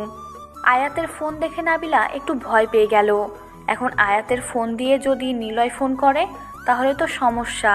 আর এখন যদি ফোনটা ধরে তখন কি বলবে, কখন কি বলে বুঝতে পারতেছে না। নাবিলা ভয়ে আছে, ফোন রিসিভ করবে কি করবে না চিন্তা করতে করতে ফোনটা একবার রিং হয়ে চলে গেল। আবার ফোনটা বেজে উঠল। আবার তাকিয়ে দেখে আয়াতের নাম্বার শেষ পর্যন্ত নিজের মনে একটু সাহস জুগিয়ে ফোনটা রিসিভ করলো। ফোনটা রিসিভ করে কানে দিতেই ওপাশ থেকে আয়াত যেটা বলল সেটা শোনার জন্য মোটেও প্রস্তুত ছিল না। নাবিলা শুনে অবাক হয়ে গেল। নাবিলা, এসব কি বলতেছিস তুই? নিলয়ের অ্যাক্সিডেন্ট? এটা কিভাবে আর কখন হয়েছে অ্যাক্সিডেন্টটা? আমি কিছু জানি না, সকালে ঘুমিয়েছিলাম, নিলয় আমাকে ফোন করলো আর বললো দেখা করতে, আড্ডা দেবে নাকি। আমিও ফ্রেশ হয়ে আসলাম, আর যখন বাসা থেকে বের হলাম তখন তাকে ফোন করলাম যে আমি বাসা থেকে বের হচ্ছি। তখন সব কিছু ঠিক ছিল, কিন্তু আমি সেই জায়গায় উপস্থিত হয়ে দেখি নিলয় পড়ে আছে রাস্তায়। কি বলছিস? তোর মাথা ঠিক আছে? আর সকালে সে আমার সাথে এই অঘটন ঘটিয়ে গেছে, এতক্ষণে হয়তো তোকে সব কিছু বলে দিয়েছে, আমাকে প্রপোজ করেছি ইত্যাদি ইত্যাদি। সকালে এসে আমাকে জোর করে চুম্মা চাট্টি দিয়ে চলে গেছে। আমি রাস্তায় ছিলাম আমার ফুপাতো বোনের সাথে, আমার ফুপাতো বোনের বাসায় যাচ্ছিলাম, তখন দেখা হঠাৎ করে, তখন সে এরকম করে, তারপর চলে গেল, বলল যে সে এসে ডিস্টার্ব করবে। তুই কি আশেপাশে কোনো ছেলেকে দেখেছিস বা এরকম কাউকে দেখেছিস যে তারা তোদেরকে ফলো করতেছে বা নিলয়ের দিকে তাকিয়ে আছে? এরকম কোনো কিছু দেখেছিস, চোখে পড়েছিল তোর? আমি তো চোখ বন্ধ করেছিলাম। আমি তো কি বলবো ভাই, প্রথম কোনো ছেলে আমাকে এভাবে জড়িয়ে ধরে কিস করেছে, আমি তো লজ্জায় শেষ। আর আমার এসব লক্ষ্য করার সময় আছে? আমি তো ভয়ে শেষ। তাছাড়া আমি তো সেই টেনশনে ছিলাম, আমি এদিক ওদিক তাকাইনি তো। এখন কি তুই নিলয়কে দেখতে আসবি নাকি তার উপর রাগ অভিমান করে থাকবি? তোর ব্যাপার, আমি জানিয়ে দিলাম। এখন যদি তার জন্য তোর মনে বিন্দুমাত্র ভালোবাসা থেকে থাকে তো এসে দেখতে পারিস। এখনো ডক্টর তার অপারেশন করতেছে। আমি এক্ষুনি যাচ্ছি, আর বাসায় গিয়ে শুধু কিছু টাকা নেব। আমার কাছে কোনো টাকা নেই। আমি আমার ফুফাতো বোন এখন রাস্তায়, আমার ফুফুর বাসা থেকে আসলাম, এখনো বাসায় পৌঁছায়নি। আমি শুধু বাসায় গিয়ে টাকা নিয়ে নিচ্ছি, তুই অপেক্ষা কর, আমি যাচ্ছি।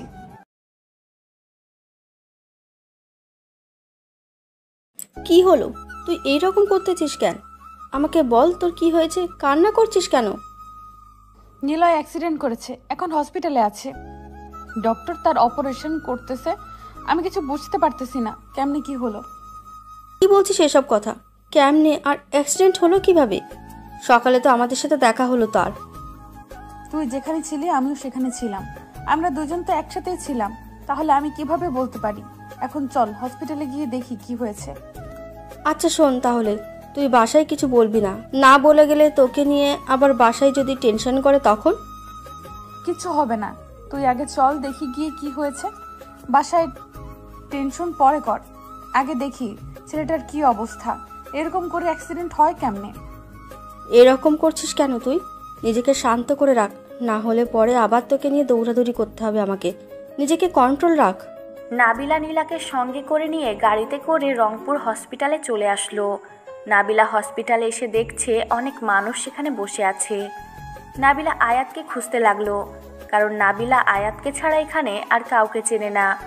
একজনকে জিজ্ঞেস করলো যে অ্যাক্সিডেন্টের পেশেন্টটাকে কোথায় নেওয়া হয়েছে।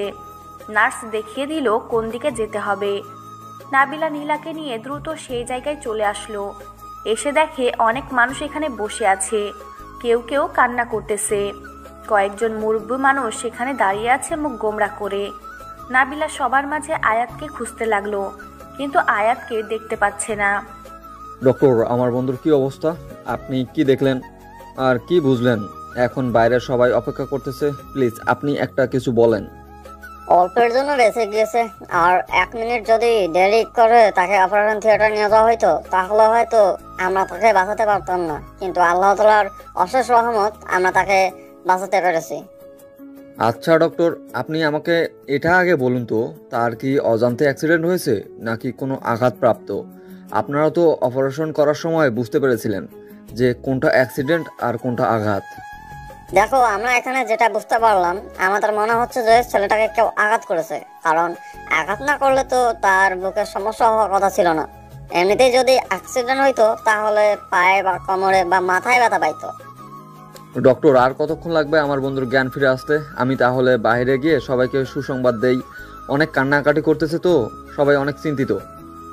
আজকে রাতের মধ্যেই জ্ঞান ফিরে আসবে, সমস্যা নেই।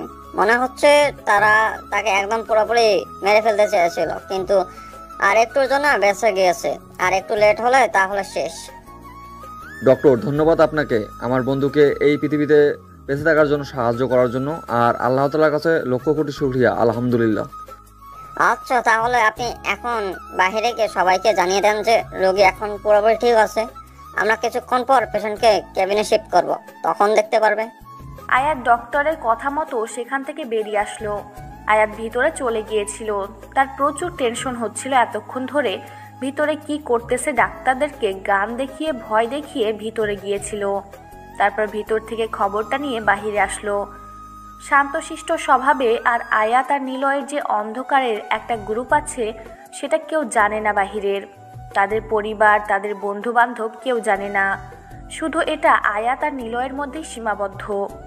আয়াত অপারেশন থিয়েটার থেকে বের হয়ে এসে দেখে সবাই অনেক টেনশন করতেছে। নিলয়ের আম্মু বসে এখনো কান্না করতেছে, তাহার জ্ঞান ফিরে এসেছে আবারও। আয়াতকে দেখতে পেয়ে নিলয়ের আম্মু আয়াতকে এসে আবার জড়িয়ে ধরে কান্না করতে লাগলো। তার ছেলের কি হয়েছে না হয়েছে সেটা জানতে চাচ্ছে। ডক্টর তাকে কি বলল না বলল, আর এখনো কেন অপারেশন থিয়েটার থেকে বের হচ্ছে না? তার ছেলের কি কোনো কিছু হয়ে গেল নাকি? এরকম করতেছে কেন তাকে এসব জিজ্ঞেস করতেছে। আয়াতকে পাগলের মতো নিলয়ের আম্মুকে জড়িয়ে ধরলো। তারপর তার কানে কানে বলল যে তার ছেলে একদম পুরোপুরি ঠিক আছে, তার কোনো সমস্যা হবে না। এই কথা শোনার পর নিলয়ের আম্মু আয়াতকে ছেড়ে দিয়ে আয়াতের হাত শক্ত করে মুষ্টিবদ্ধ করে ধরে একটু মুচকি হাসি দিল। সত্যি বলতেছো? আমার ছেলে ঠিক আছে? আর কি হয়েছে তার? ডক্টর তোমাকে কি বললো? আমি দেখেছি তুমি ডক্টরকে বলে ভিতরে প্রবেশ করেছিলে। আর আমার ছেলের কি অবস্থা এখন? আমার বন্ধুর অবস্থা এখন অনেক ভালো, সে খুব তাড়াতাড়ি ফিরে আসবে আমাদের মাঝে, আর রাতের মধ্যে জ্ঞান ফিরে আসবে। তাই তাকে নিয়ে কোনো টেনশন করার কিচ্ছু নেই। আর সে অন্যমনস্ক হয়ে দাঁড়িয়েছিল, তো তাই হঠাৎ করে পিছন থেকে গাড়ি এসে লাগিয়ে দিয়েছে। দেখে শুনে পাগলটাকে রাস্তায় পার হতে বলেছি, তাও রাস্তার মাঝখানে গিয়ে দাঁড়িয়ে পড়েছিল, তাই না? সুস্থ হয়ে উঠুক, তারপর ওকে বোঝাবো যে এভাবে অন্যমনস্ক হয়ে রাস্তার মাঝে দাঁড়িয়ে থাকার সাহস কি করে হয় তার। আচ্ছা আন্টি, তাহলে এখন আর টেনশন করিয়েন না, এখন গিয়ে বসে থাকেন। একটু পর জ্ঞান ফিরে আসলে তখন আমরা সবাই তার সাথে গিয়ে কথা বলতে পারবো। আর আপনি চাইলে এখন গোসল করে নিতে পারেন। আর আপনি যদি খুব অসুস্থ হন তাহলে গিয়ে একটু গোসল করে নামাজ পড়ে তারপর হসপিটালে আসেন। তুমি একদম ঠিক বলেছো। আচ্ছা, তাহলে তুমি এখানে অপেক্ষা করো, আমি গিয়ে গোসল করে নামাজটা পড়ে আমার ছেলের জন্য দোয়া করি, সাথে তোমার জন্য, কারণ তোমার মতো একটা বন্ধু আছে আমার ছেলের জীবনে। আচ্ছা তাহলে আপনি এখন যান, আমি এদিকটা সবাইকে বলে দিচ্ছি, না হলে সবাই তো অনেক টেনশনে করতেছে। সবাইকে বলে দেই, টেনশন মুক্ত করিয়ে দেই, তারপর আপনার সাথে গিয়ে বসে গল্প করব। আচ্ছা বাবা, তাহলে তুমি এখানে থাকো, আমি গেলাম এখন, আর একটু পর তোমার সাথে দেখা করতেছি। তুমি এখানেই থাকবে, কিন্তু কোথাও যাবে না আমি না আসা পর্যন্ত। আর কি খেয়েছো না খেয়েছো, তোমার তো চেহারা দেখেই বোঝা যাচ্ছে সকাল থেকে না খেয়ে আছো। একদম টেনশন করবেন না আমাকে নিয়ে, আমি খেয়েছি, সমস্যা নেই। আপনি যান, গোসল শেষ করেন, নামাজ পড়ে আসেন, আমি আপনার জন্য এখানে অপেক্ষা করতেছি, আমি এখান থেকে কোথাও যাচ্ছি না। কথাটা বলে নীলিমা বেগম সেখান থেকে চলে গেল। আর আয়াত সামনের দিকে এগিয়ে এসে সবাইকে সুখবরটা দিয়ে দিল যে নিলয়ের কোনো কিছু হয়নি, একদম ঠিকঠাক আছে, তার অপারেশন ঠিক মতোই হয়েছে। এখন একটু পর তাকে কেবিনে নিয়ে যাওয়া হবে, তখন গিয়ে সবাই দেখতে পারবে। সবাই আয়াতের কথা শুনে নিজের দেহে যেন প্রাণ ফিরে আসলো। বিশেষ করে আসাদ চৌধুরী তার ছেলের এই রকম খবর শুনে অনেক টেনশন মুক্ত হলো। আসাদ চৌধুরী টাল থেকে বেরিয়ে গেল, কারোর সাথে কোনো কথা বলেনি। আয়াতকে শুধু বলে গেল যে একটু পরে ফিরে আসবে। কোথায় জানে গেল, আর আঘাত সেদিকে তোয়াক্কা করলো না, কারণ এখন একটু ব্যস্ত থাকতেই পারে। আয়াত সামনের দিকে তাকিয়ে দেখে নাবিলা সেখানে দাঁড়িয়ে আছে। নাবিলার সাথে একটা মেয়ে দাঁড়িয়ে আছে। একটু ভালোভাবে লক্ষ্য করে দেখলো যে গতকাল যে মেয়েটাকে আয়াত আই লাভ ইউ বলেছিল প্রথম দেখাতে, সেই মেয়েটা নাবিলার সাথে। আয়াতের এটা কোনোভাবেই মাথায় ঢুকতেছে নাবিলার সাথে ওই মেয়ের কি কানেকশন থাকতে পারে, কিভাবে তাদের পরিচয়, কিছুই বুঝতে পারতেছে না আয়াত। আয়াত এখন সামনে যাবে নাকি সেখান থেকে পালিয়ে যাবে বুঝতে পারতেছে না। এদিকে নাবিলা দেখে ফেলেছে। নাবিলা আয়াতকে দেখেই ডাক দিয়ে এগিয়ে আসতে লাগলো। আর নীলা সেখান থেকে আয়াতকে দেখে ভয় পেয়ে গেল। এটাই তো সেই ছেলে, এখন কি হবে? এটাই তাহলে নিলয়ের বন্ধু, মানে কি একটা অবস্থা। নিলয়ের বন্ধু নীলাকে ডিস্টার্ব করতেছে, আর নিলয় নাবিলাকে। আজও ব্যাপার ঘটে গেল নীলার সাথে। আমাকে দেখেও না দেখার ভান করে এদিক ওদিক চলে যাওয়ার বাহানা খুঁজতেছিস কিসের জন্য? ব্যাপারটা কি বুঝতে পারলাম না। আর কুত্তাটার খবর কি, মরেছে নাকি বেঁচে আছে? কুত্তাটা যদি মরে যেত তাহলে মনে হচ্ছে প্রচুর খুশি হইতি তুই। এখন অন্তত একটু সম্মান দিয়ে কথা বল। আমি তো সম্পর্কে আন্টি, তাই না? সব সময় তো তুই করে বলিস, এখন অন্তত একটু সম্মান কর। কার সাথে? সাথে আমার বোন আছে। সেই জন্য তো এত ভয় পাচ্ছিস, তোর এই বোনের জন্য তো যত কাহিনী করেছে আমার সাথে। এখন কথা হচ্ছে তোকে সম্মান দেওয়ার থেকে কুত্তাকে সম্মান দেওয়া বেশি বেটার মনে করতেছি আমি। এসব কথা বাদ দে, এখন আজাইরা কথা শুনতে যাচ্ছে না তোর মুখ থেকে। এখন নিলয়ের খবর কি? অপারেশন থিয়েটার থেকে ডক্টর বের হয়েছে? তার কোনো খোঁজ খবর দিয়েছে? খবর বলতে তাকে কে জানি আঘাত করেছিল, যার জন্য রক্তাক্ত হয়। হয়তো 1 থেকে 2 মিনিট দেরি করে নিয়ে আসলে তাকে আমরা আর ফিরে পেতাম না, চলে যেত না ফেরার দেশে। এখন মোটামুটি সুস্থ আছে, একটু পর তাকে কেবিনে নিয়ে যাওয়া হবে, তখন দেখতে পারবো। মরে গেলেই বেঁচে যেতাম, তাহলে কেউ আমাকে ডিস্টার্ব করতে পারতো না। এখন বেঁচে গিয়েছে, এখন তো আবার আমাকে অত্যাচার সহ্য করতে হবে। আর সব থেকে বড় কথা হলো, তাকে কে মেরে ফেলতে চাইবে? কে? এই এলাকায় এরকম বুকের পাটা কার আছে? আমি তো সেটাই বুঝতে পারতেছি না, কে এত বড় সাহস করলো। আগে আমার বন্ধুর জ্ঞান ফিরে আসুক, তারপর ব্যাপারটা দেখা যাবে। তোকে একটা কথা বলি, তুই কি সত্যি নিলয়কে ভালোবাসিস না, বা তোর ভালো লাগে না? দেখ, এসব নিয়ে এখন আমি কোনো কথা বলতে চাই না। এখন এখানে এসেছি তাকে দেখতে। অ্যাক্সিডেন্ট করেছে সে, যতই আমার শত্রু হোক না কেন, আমার তো একদিন না একদিন উপকার করেছে। আমাদের দায়িত্ব আছে তাকে দেখার, তাই না? তোকে একটা কথা বলি, নিলয় কিন্তু তোকে সত্যি সত্যি অনেক ভালোবাসে। তুই তো ভালো করে জানিস নিলয় আমাকে কতটা আপন ভাবে, আর সব সময় সব কথা আমার সাথে শেয়ার করে। অনেক দিন ট্রাই করেছে তোকে এই কথা বলবে না, তোর থেকে দূরে থাকবে, তোকে ভুলে যাবে। তার জন্য কত কি করেছে। তোর সামনে গত 15 দিন যাবৎ সে যায় না ঠিক মতো, কিন্তু হঠাৎ করে তার কি যে হয়ে গেল, নিজেকে আর কন্ট্রোল করতে পারেনি, তাই তোকে বলে দিয়েছে। আমাদের সম্পর্কটা দিকটা দেখতে হবে না? আমাদের সম্পর্ককে আমরা কিভাবে এরকম একটা সম্পর্ক করতে পারি বল? আর বিয়ে করা মানে কি বুঝতে পারতেছিস? আর তোকে আমি কি বলবো, তোর জীবন, তুই যদি এখন বলিস যে আমার বন্ধুকে তোর ভালো লাগে না, তোর সম্পর্ক এসব কোনো কিছু ম্যাটার করে না, ওরা তোদের মতো লাইফ এনজয় করবি, বাকিরা বাকিদের মতো কথা বলে যাবে, এটাই স্বাভাবিক, এটাতে কোনো ম্যাটার করে না। এখন এসব নিয়ে বকবক করতে পারবো না তোর সাথে, চুপ করে থাক। তুই যদি আর একটা বিষয় নিয়ে কথা বলেছিস তাহলে কিন্তু তোকে থাপ্পড় দিয়ে এখান থেকে পাঠিয়ে দেবো বাসায়। চুপচাপ থাকবি, আমাকে আমার মতো এখানে থাকতে দে। টেনশনে আছি এমনিতেই। তোর আবার কি নিয়ে টেনশন হচ্ছে? তুই তো এক্ষুনি বললি যে আমার বন্ধু মরে গেলে তোর ভালো হইতো। এই কথাটা বলতে তোর একটু বুক কেঁপে উঠলো না? কিভাবে কথাটা বলতে পারলি তুই? আর কি বলবো তোকে? আচ্ছা, তোর যা মন চায় তুই তাই কর, আমি যাচ্ছি। কোথায় যাচ্ছিস? আমাকে সঙ্গে করে নিয়ে যা, আমি দেখি তোর বন্ধুর কি অবস্থা। এখন তো মনে হয় কেবিনে শিফট করে দিয়েছে। তোকে দেখতে হবে না, তুই চলে যেতে পারিস। আমার বন্ধুর প্রতি যেহেতু তোর কোনো মায়া নেই, আমার মতে তার থেকে দূরে থাকাই উচিত তোর। বেশি বকবক করবি না, মাথা গরম আছে। এখন ন্যাকামি একদম করবি না। আচ্ছা চল, আমি তোকে নিয়ে যাচ্ছি, কিন্তু বেশি বকবক করবি না। তোর কোনো কথার উত্তর দিতে আমি পারবো না। আর একটা কথা কি শোন, আমাদের ফ্যামিলি নিলয়ের ফ্যামিলির তুলনায় কিচ্ছু না। তাই আমি চাই না গরিব বড়লোকের মাঝে একটা সম্পর্ক তৈরি করতে। সারা জীবন এরকম সম্পর্ক দেখেছি, বাট একটা সম্পর্ক টিকে থাকেনি। এত বাহানা কথা আমি শুনতে পারবো না। তুই যদি নিলয়কে পছন্দ করে থাকিস তাহলে আমি সবকিছু ব্যবস্থা করব। আর তুই যেটা ভাবতেছিস সবাই কিন্তু এক হয় না, কথাটা মাথায় রাখিস। আসলে আমি কনফিউশনের মধ্যে আছি, কি করব না করব বুঝতে পারতেছি না। আমি কোনটা করলে আমার জন্য ঠিক হবে বা কোনটা বললে আমার জন্য ভুল হবে, আমি এটাই সিদ্ধান্ত নিতে পারতেছি না। এত টেনশন করতে হবে না তোকে। নিলয়ের পরিবারকে আমি ভালো করেছি। যদি তোকে কেউ কিছু কটাক্ষ করে কথা বলে আমি তার বিরুদ্ধে কথা বলবো। তোকে কিচ্ছু বলতে হবে না, তুই শুধু আমাকে বলবি, আমি আর নিলয় তাকে উচিত শিক্ষা দেবো, সমস্যা নেই। নিলয়ের বাবা যদি আমাকে মেনে না নেয় আর আমাদের সম্পর্কটা তো অন্য আর সমাজের লোকে যদি শুনে, তাহলে কি হবে? তাদের মান সম্মান থাকবে? সেটা আমি দেখে নেবো। এখন চল, এই যে ডক্টররা বেরিয়ে গেল, তার মানে নিলয়কে এখন রুমে নিয়ে যাওয়া হয়েছে। নাবিলা আর আয়াত সাথে নীলা তিনজনে একসাথে চলে আসলো।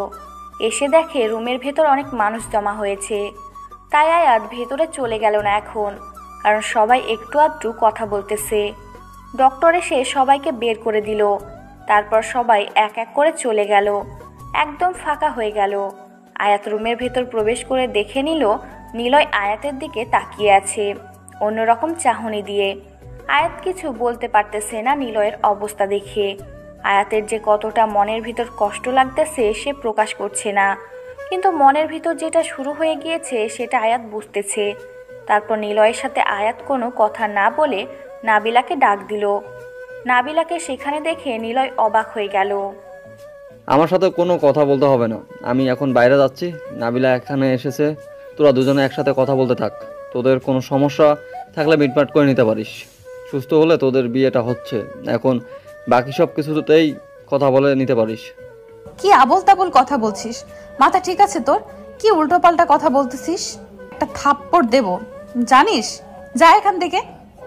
আমি ভালো করে জানি, আর এখানে আমার কোনো কাজ নেই, তাই আমি এখান থেকে চলে যাচ্ছি। এই যে মিস, আপনি আমার সাথে আসেন, আপনার সাথে আমার কথা আছে। আপনার এখানে কোনো কাজ নেই। তুই একটু তার সাথে গিয়ে বাইরে থাক, আমার জন্য অপেক্ষা কর। আমি একটু কথা বলে বাইরে যাচ্ছি, 2 মিনিট সময় নিচ্ছি। তুই তাতে একটু আয়াতের সাথে থাক, আমি একটু কথা বলে বাইরে যাচ্ছি। নীলা তো অনেক ভয় পাচ্ছে, কিন্তু কিছু করার নেই। এই অবস্থায় তো নাবিলাকে এই কথাগুলো বলা সম্ভব না।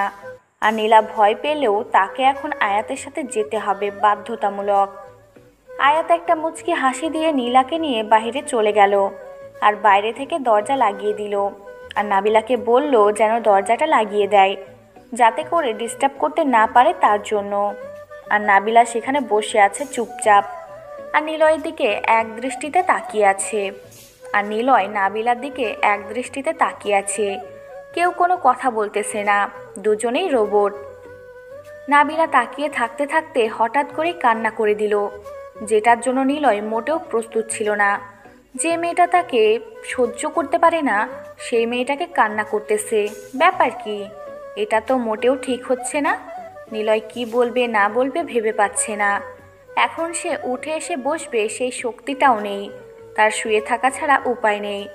ডক্টর বলেছে 3 দিন সময় লাগবে, আর এই 3 দিন তাকে বিছানায় শুয়ে থাকতে হবে। উঠে বসা তো দূরের কথা, একটু নড়াচড়াও করা যাবে না। 3 দিন তাকে শুয়ে থাকতে হবে।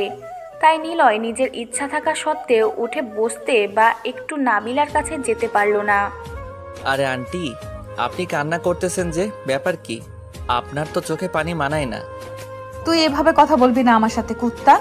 এভাবে বেঁচে আছিস কেন? মরে গেলেই তো পারতি, তাহলে তো আমি সব ঝামেলা থেকে মুক্তি পাইতাম। তাই নাকি? এই কথা আগে বলবেন না যে আমি মরে গেলে আপনি শান্তিতে বা খুশিতে থাকতে পারতেন, তাই না? তাহলে আমি একদম পুরো কিভাবে মরে যাওয়া যায় সেই চেষ্টাটাই না হয় করতাম। হয়েছে, আর কথা বলতে হবে না। তুই মরে গেলে আমার কেউই তো আমাকে জ্বালাতন করতে পারবে না। কেউ বউ বলে ডাকতো না। আমি কি বলবো? তোর যখন খবর শুনেছি তখন আমার ভেতরটা ভেঙে গিয়েছিল। কেন? আমি আপনার কি হয়েছে? আমি মরে গেলে, আমার কোনো কিছু হলে আপনার হৃদয় ভেঙে চুরমার হবে? আমি তো আপনার কিছুই না। আপনি তো আমাকে বলেছেন। বেশি বকবক করবি না, সব কথা মুখ দিয়ে বলতে পারবো না। বুঝে নিলে নে, না নিলে চুপচাপ এখানে শুয়ে আছিস শুয়ে থাক। বেশি কথা বলবি না, মাথা গরম আছে কিন্তু। আচ্ছা, তাহলে আমি আয়াতকে বলে দিচ্ছি বিয়ের বন্দোবস্ত করতে। যত প্রকার আয়োজন আছে সব হবে আমাদের বিয়েতে। আমি আয়াতকে বলতেছি, সব কিছু সে করে দিবে। শখ দেখে বাঁচি না। উনি বিছানা ছেড়ে উঠতে পারে না, আবার বিয়ের জন্য পাগল। কি বলবো, যা ইচ্ছা তাই বলে দিচ্ছে।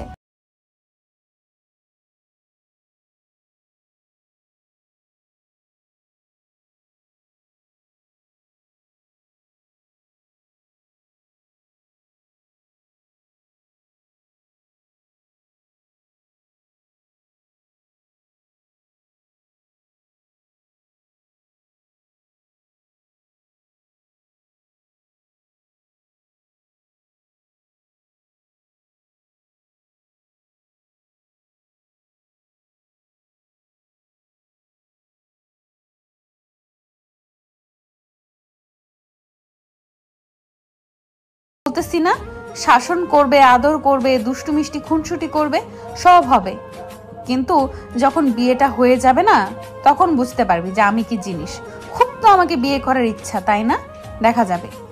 আমিও তো সেটাই দেখতে চাই যে কত সুন্দরভাবে আমাকে পরিপাটি করে রাখে আমার সিনিয়র আন্টি বউ। আমিও সেটাই দেখতে চাই। আর একটা কথা, কি মনে করে আপনি রাজি হয়ে গেলেন এটাই বুঝলাম না এত তাড়াতাড়ি। আমি তো ভেবেছিলাম 1 বছর আপনার পিছনে ঘুরতে হবে। অ্যাক্সিডেন্টটা না করলে 1 বছর কেন, 5 বছর তোরে আমার পেছনে ঘুরাইতাম, বুঝছিস? অ্যাক্সিডেন্ট করেছে বিধায় নিজেকে আর কন্ট্রোল করতে পারলাম না, তাই বলে দিলাম। ধন্যবাদ ভাই তোদেরকে। তোরা যদি আমাকে এভাবে অ্যাক্সিডেন্ট না করতে তাহলে হয়তো আমি আমার ভালোবাসাকে পেতাম না। তাদেরকে কাছে পেলে কি যে একটা ভালোবাসা দিব যেটা বলার বাহিরে। আর একটা কথা, তোকে নাকি পেছন থেকে কেউ ধাক্কা দিয়েছে। আয়াত আমাকে বলল তোর এলাকায় কোনো শত্রুর অভাব নেই, কখন জানি মরে পড়ে থাকিস। আমাকে সারা জীবন কষ্ট পাইতে হয়। এত সহজে হলে তো হয়েই যেত। আর আমি এখন একটু কথা কম বলতেছি, কারণ তাড়াতাড়ি আমাকে সুস্থ হতে হবে। আর ডক্টর বলছে কথা কম বলতে। তুমি একটু চুপচাপ আমার পাশে শুয়ে থাকো, আমার এখানে আসো, আমার মাথায় হাত বুলিয়ে দাও। আমি এসব কিছু করতে পারবো না। এখন যেটা বলেছি সেটা শুনে খুশিতে ঘুমিয়ে পড়, কোনো কথা হবে না। আমি এখন বাড়িতে যাচ্ছি। এটা কোনো কথা হলো? এটা তো স্বার্থপরের মতো কথা হয়ে গেল, তাই না? আমাকে একা রেখে বাইরে যাবে, থাকতে তো পারবে না। তাই এখানেই থাকো, সমস্যা নেই, কেউ ডিস্টার্ব করবে না। আচ্ছা থাকবো, কিন্তু একটা শর্ত আছে। বেশি বকবক করবি না, এখন ঘুমিয়ে পড়বি। আর যদি ঘুমিয়ে না পড়েছিস তাহলে কিন্তু আমি এখান থেকে চলে যেতে বাধ্য হব, তখন এমনিতেই ঘুমিয়ে যাবি। আচ্ছা, কথা দিলাম আমি এখন ঘুমিয়ে যাব। আমার ঘুম পাচ্ছে। তুমি এখনও বসে থাকো, কারণ বাহিরে গিয়ে থাকতে পারবে না, বারবার আমাকে দেখতে মন চাইবে। আমি সেটা ভালো করে জানি। তোমার চোখ স্পষ্ট আমাকে সাক্ষী দিচ্ছে। তাই এখানেই থাকো, ভালো হবে। আমি ঘুমিয়ে যাই, তুমি আমাকে দেখতে থাকো।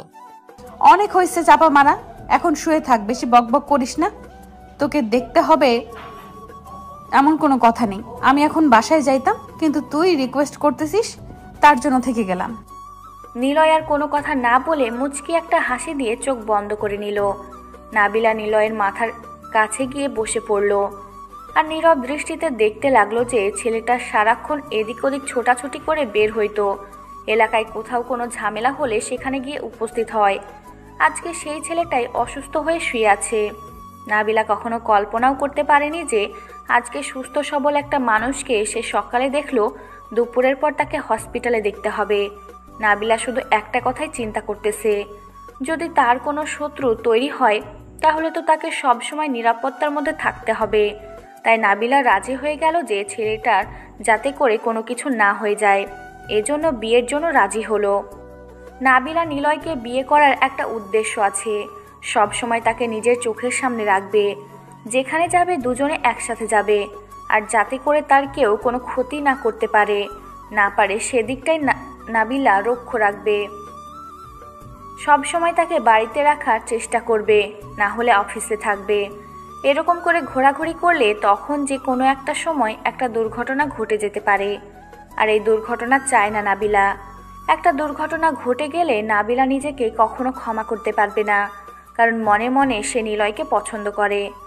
যেহেতু তাদের মাঝে কোনো রক্তের সম্পর্ক নেই, এমনিতেই নিলয় তাকে দেখে আন্টি বলে সম্বোধন করত। যেদিন থেকে তাদের পরিচয় তখন থেকেই আন্টি বলে সম্বোধন করে। যদি আপু বলতো বা অন্য কিছু বলতো তাহলে অন্য সম্পর্ক হইতো।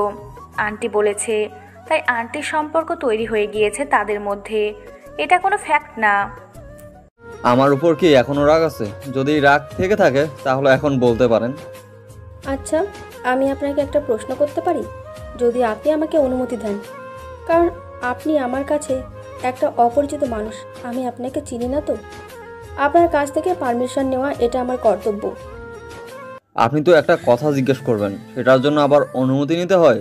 আপনি বলতে পারেন, সমস্যা নাই, যে কোনো প্রশ্ন করতে পারেন, আমি সব প্রশ্নের উত্তর দিতে রাজি। কথা হচ্ছে এটা যে আপনি আমাকে প্রথম দেখাতে কিভাবে প্রপোজ করতে পারেন? আপনি তো আমাকে চেনেন না, জানেন না, হঠাৎ করে একটা মেয়েকে দেখলেই প্রপোজ করতে হবে? এরকম কাজ কতটা মেয়ের সাথে করেছেন? কি বলতেছেন এসব?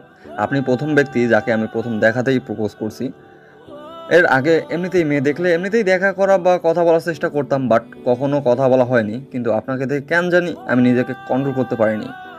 আপনি আপনার আম্মুকে ডাকলেন, আমাকে দৌড়ানি দিল, ব্যাপারটা আসলে হাস্যকর ছিল। সেটা তো কম হয়ে গিয়েছে, ইচ্ছে তো করতেছিল যে আপনাকে জুতা পেটা করব, কিন্তু আপনার ভাগ্য ভালো যে আমরা এখানে নতুন এসেছিলাম। যদি কিছুদিন আগে আসতাম তাহলে হয়তো আপনার অবস্থা খারাপ হয়ে যেত।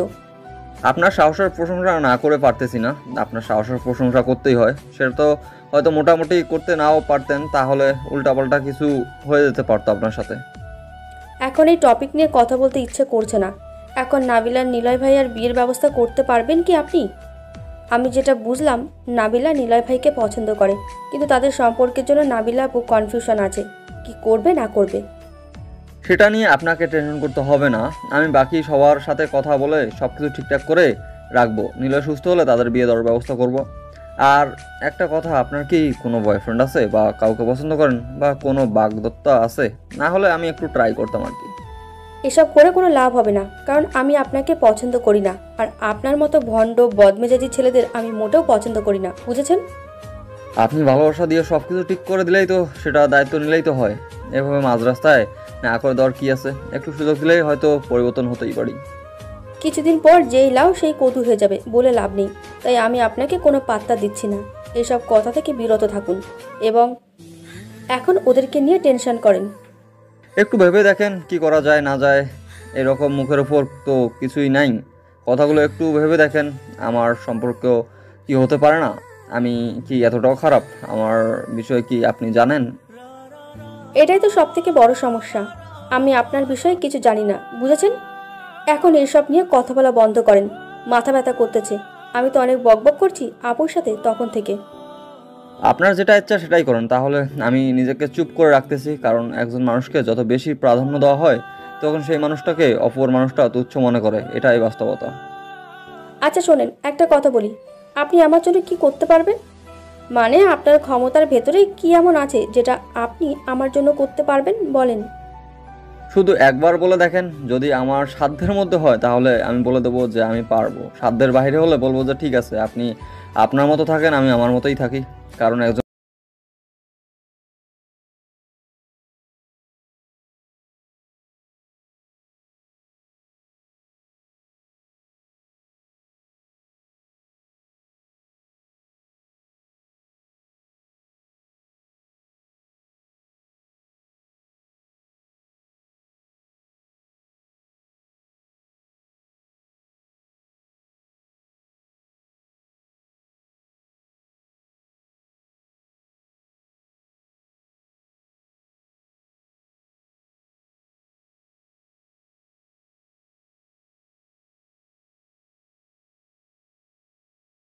চৌধুরীকে নিলয় আর নাবিলা বিষয়টা বলে দিল। আসাদ চৌধুরী প্রথমে বিষয়টা মেনে নিতে চাইল না, যে এটা কখনো সম্ভব না, আমরা আমাদের সোসাইটি মেনটেন করব। তারপর আয়াত যখন বিষয়টা বুঝিয়ে বলল, তখন আসাদ চৌধুরী বলল, আচ্ছা ঠিক আছে, তার ছেলের খুশিতে তিনি খুশি থাকবে সারা জীবন। আয়াত যখন আসাদ চৌধুরীকে বিষয়টা বোঝাতে পেরেছে, নিজের মাঝে একটা প্রাউড ফিল চলে এসেছে, সব কিছু তো ম্যানেজ হয়ে গেল। আসাদ চৌধুরী মেনে নিয়েছে, তো এখানে আর কারো কথা বলার কলিজা হবে না। আয়াত সব কিছু ম্যানেজ করলো। এভাবেই 5 দিন কেটে গেল। আজকে নিলয়কে বাসায় নিয়ে আসা হলো, আর এদিকে সব কিছু ঠিকঠাক করে রাখা হয়েছিল। দুই পরিবারের সাথে কথা বলে পাকা হয়ে গিয়েছে, কিভাবে বিয়ে হবে না হবে সব কিছু এদিকে ম্যানেজ করে নিয়েছে আয়াত। নিলয় আর নাবিলাকে সারপ্রাইজ দেওয়ার জন্য কাউকে কোনো কিছু বলে নাই, তারা তাদের মতো কাজ করে গিয়েছে। আর নিলয় নাবিলাকে একটু বুঝতে দেয়নি কেউ। নিলয় যখন বাসায় আসলো, তার অনেক ভালো লাগতেছে। কোন হসপিটালের জীবন যে কতটা কষ্টদায়ক সেটা নিলয় খুব ভালোভাবে বুঝতে পেরেছে। যখন আপনি অসুস্থ হবেন, তখন সুস্থতার মর্মতা বুঝতে পারবেন, ঠিক কতটা কষ্টদায়ক, অসুস্থ হলে সুস্থতা কতটা প্রয়োজন। শালা কুত্তা, তোর মতো নাট্যাঙ্কিবাজ বন্ধুর যেন কারো জীবনে না হয়। তোর কি হয়েছিল রে? তুই আমাকে বলবি না যে তোর সমস্যা? আমি কি জানতাম যে তারা ওখানে চলে আসবে? হঠাৎ করে আমি দেখেছি, তোকে বললাম যে সব কিছু ম্যানেজ করতে হবে। তখন ওই যে যাদের সাথে আমাদের লেগেছিল তাদের একজনকে আমি দেখেছি, এই জন্য বললাম যে সব কিছু ম্যানেজ করে নিব। বাট তার আগেই তারা আমাকে রাস্তা দেখে নিয়েছে, আর গাড়ি চাপা দিয়ে আমাকে এক সাইডে ফেলে দিয়ে কিছুক্ষণ মারধর করে তারপর আমি রিভলভার দিয়ে গুলি করে দিয়েছি। 2টা পালিয়ে গেছে তাদের নিয়ে। তুই আমাকে সে কথাটা বলবি না, তাহলে আমি আরও দ্রুত যাইতাম, একটাকেও বেঁচে ফিরে যেতে দিতাম না, তাহলে সব ঝামেলা শেষ হয়ে যেত।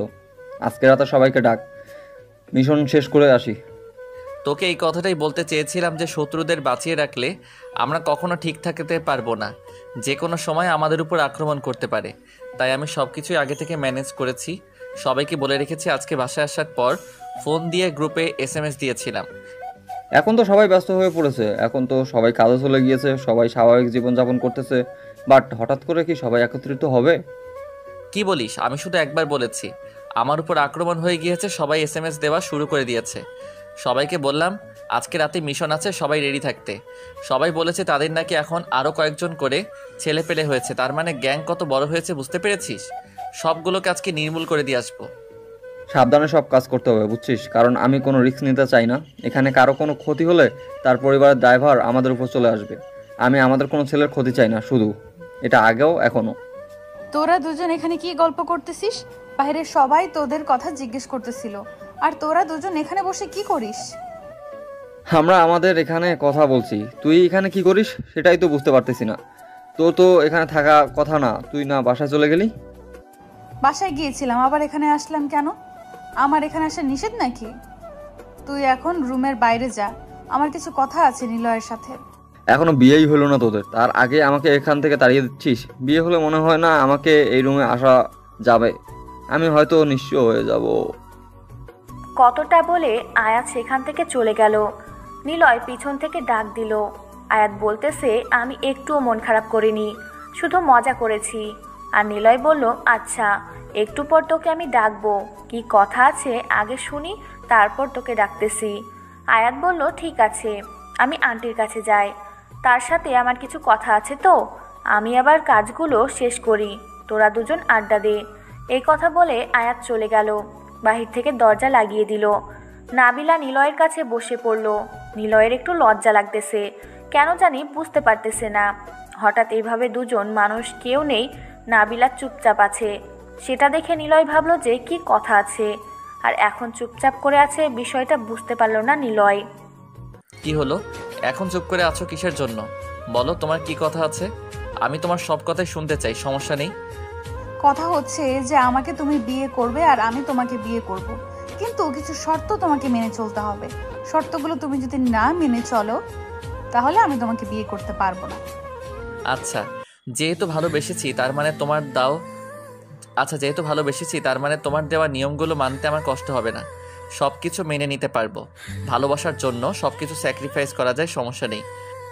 স্যাক্রিফাইস করতে হবে কিনা জানি না, কিন্তু কয়েকটা নিয়ম দেব যেটা তোমাকে মেনে চলতে হবে।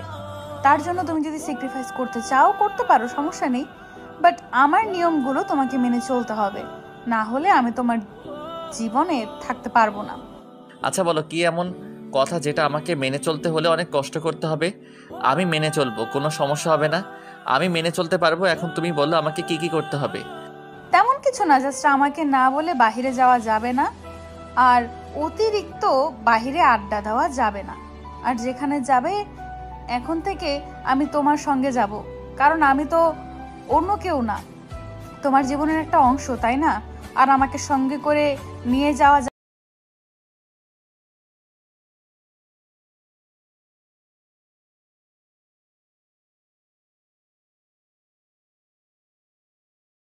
তোমাকে এখন থেকে অফিসে যেতে হবে, নিয়মিত সব কাজ ঠিকঠাক মতো করতে হবে, আর অতিরিক্ত বন্ধু বান্ধবের সাথে আড্ডা দেওয়া যাবে না, কারণ তখন তোমার মাথায় অন্য কিছু চলে আসবে, আর আমি চাই না তোমার কোনো ক্ষতি হয়ে যাক, তাহলে আমি পৃথিবীতে বেঁচে থাকতে পারবো না। আচ্ছা আমি তোমার সব কথাই মেনে নিলাম, তোমার সব কথাই মাথায় থাকবে। তুমি যেটা বলেছো আমি সব কিছু মেনে চলবো, বাট আমার কিছু সময় লাগবে। সময় ছাড়া তো এগুলো একেবারে চেঞ্জ করা যায় না। আচ্ছা তোমার যত সময় লাগে নিতে পারো, বাট 10 দিনের বেশি আমি তোমাকে সময় দিতে পারবো না। একটা মানুষের অভ্যাস পরিবর্তন করতে 10 দিনই যথেষ্ট। আচ্ছা আমি এই 10 দিনের ভিতরে সব কিছু ঠিকঠাক করে আমি তোমার বাধ্যবাধকতা হয়ে থাকবো। তুমি যেটা বলবে সেটাই হবে, কিন্তু আমাকে ছেড়ে যাওয়ার চিন্তা করিও না, তাহলে আমি শেষ। আচ্ছা তাহলে এখন আমি যাচ্ছি, পরে এসে তোমার সাথে কথা হবে। এখন আমাকে একটু বাসায় যেতে হবে, আম্মু বাসায় একা। যাও তাহলে, আমার কিছু টুকটাক কাজ বাকি আছে, তো আমি সবগুলো শেষ করে নিচ্ছি কাজগুলো, তারপর পুরো সময়টা তোমাকে দেব, আর অন্য কারোর জন্য না। তারপর নাবিলা সেখানে থেকে চলে গেল। আর এদিকে নিলয় আয়াতকে ডাক দিয়ে সবাইকে একত্রিত করে নিল। সন্ধ্যা হয়ে গেছে, এখন বেরিয়ে পড়বে। কাজ শেষ করে ফজরের পর তারা এই শহরে ফিরে আসবে। যেইভাবে প্ল্যান ছিল ঠিক সেইভাবেই সবাই বেরিয়ে পড়ল। চারিদিক থেকে শত্রুদের ঘিরে ধরেছে নিলয় আয়াতের যত ফ্রেন্ড আছে, যত লোক আছে সবাই। আয়াত চাচ্ছিল না এইটার বেশি দূর যাক, তাই সে একদম পুরো শত্রুদলকে নির্মূল করার জন্য সব কিছু প্ল্যান করে গিয়েছিল। বোম দিয়ে সবাইকে একদম নির্মূল করে দিয়েছে তারা। সবাই একটা জঙ্গলে আস্তানা করেছিল, সেই জঙ্গল পুরো আগুন ধরিয়ে দিয়েছে। একটা শত্রু সেখান থেকে বেঁচে ফিরতে পারেনি, কারণ যেদিকে একটা শত্রু পালিয়ে গিয়েছে সেদিকেই আয়াত আর নিলয়ের লোক দাঁড়িয়েছিল আর মেরে ফেলেছে সবাইকে। সব শত্রু নির্মূল, সবাই শেষ। এখন তারা শত্রুমুক্ত, সবাই যে যার মতো আবারও তার গন্তব্যে ফিরে আসলো। কেউ জানে না যে তারা রাতে এত বড় একটা মিশন করেছে। পরের দিন নিউজ পত্রিকা অনেক নিউজ হয়ে গেল যে জঙ্গলে আগুন লেগেছিল হঠাৎ করে একটা বিস্ফোরণের কারণে। কেউ জানে না যে এটা আয়াত আর নিলয়ের কর্মকাণ্ড ছিল। সবাই সবার মতো দেখতেছে নিউজটা আর এড়িয়ে যাচ্ছে। কেউ নিউজটাকে গুরুত্ব সহকারে নিচ্ছে না। যারা নিচ্ছে তারা নিশ্চয়ই যারা এই কাজগুলো করেছে তারা কেউ গুরুত্ব সহকারে নিচ্ছে না। এভাবেই শেষ হয়ে গেল আয়াত আর নিলয়ের আন্ডারওয়ার্ল্ডের জীবন। সব কিছু ত্যাগ করে তারা এখন একদম স্বাভাবিক। সবাই এখন নিজেদের স্বাভাবিক জীবনযাপন করবে, কেউ তাদেরকে ডিস্টার্ব করবে না। আর নিলয় অনেক খুশি, এখন তার ভালোবাসার মানুষের কথা রাখতে পারবে সবগুলো।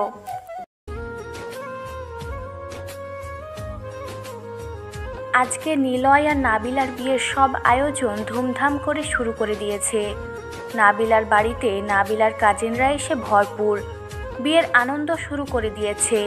আর এদিকে আয়াত তো পুরো বাড়ি একাই মনে হচ্ছে মাতিয়ে রেখেছে। আরও নিলয় আর আয়াতের কাজিনরা তো আছেই। আজকে সবাই মিলে পুরো বাড়িটাকে সেইভাবে মুখরিত করে রেখেছে। সব কাজ সম্পূর্ণ করে বরযাত্রী নিয়ে বেরিয়ে পড়ল আয়াত। আর এদিকে নীলা এবং নাবিলার কাজিন সবাই একত্রিত হয়ে গেটে দাঁড়িয়ে আছে বরযাত্রীকে আটকানোর জন্য। নীলা আয়াতকে ফোন করলো যে তারা এখনও কোথায় আছে আর কতক্ষণ লাগবে, কারণ হচ্ছে তারা মরিচের গুঁড়া শরবত বানানো শুরু করে দিয়েছে অলরেডি। মরিচ দিয়ে মিষ্টি বানিয়েছে আর লবণ দিয়ে। বিয়ে তো করতেই যাচ্ছিস, তোর ফিলিংস কেমন? একটু পর তো তুই আমাকে ভুলে যাবি। বন্ধুকে তোর রুমে যাওয়া যাবে না যখন তখন। এখন তো কি বলবো, আমি এত পরিমাণ কষ্টে আছি। কি আর করব বল, বিয়ে তো করতেই হবে। আর যেখানে ভালোবাসার মানুষকে বিয়ে করতেছি সেখানে তো তুই আসবি, কিন্তু একটু দেখে শুনে আসবি। প্রথম প্রথম বিয়ে করতেছি। সেটা তো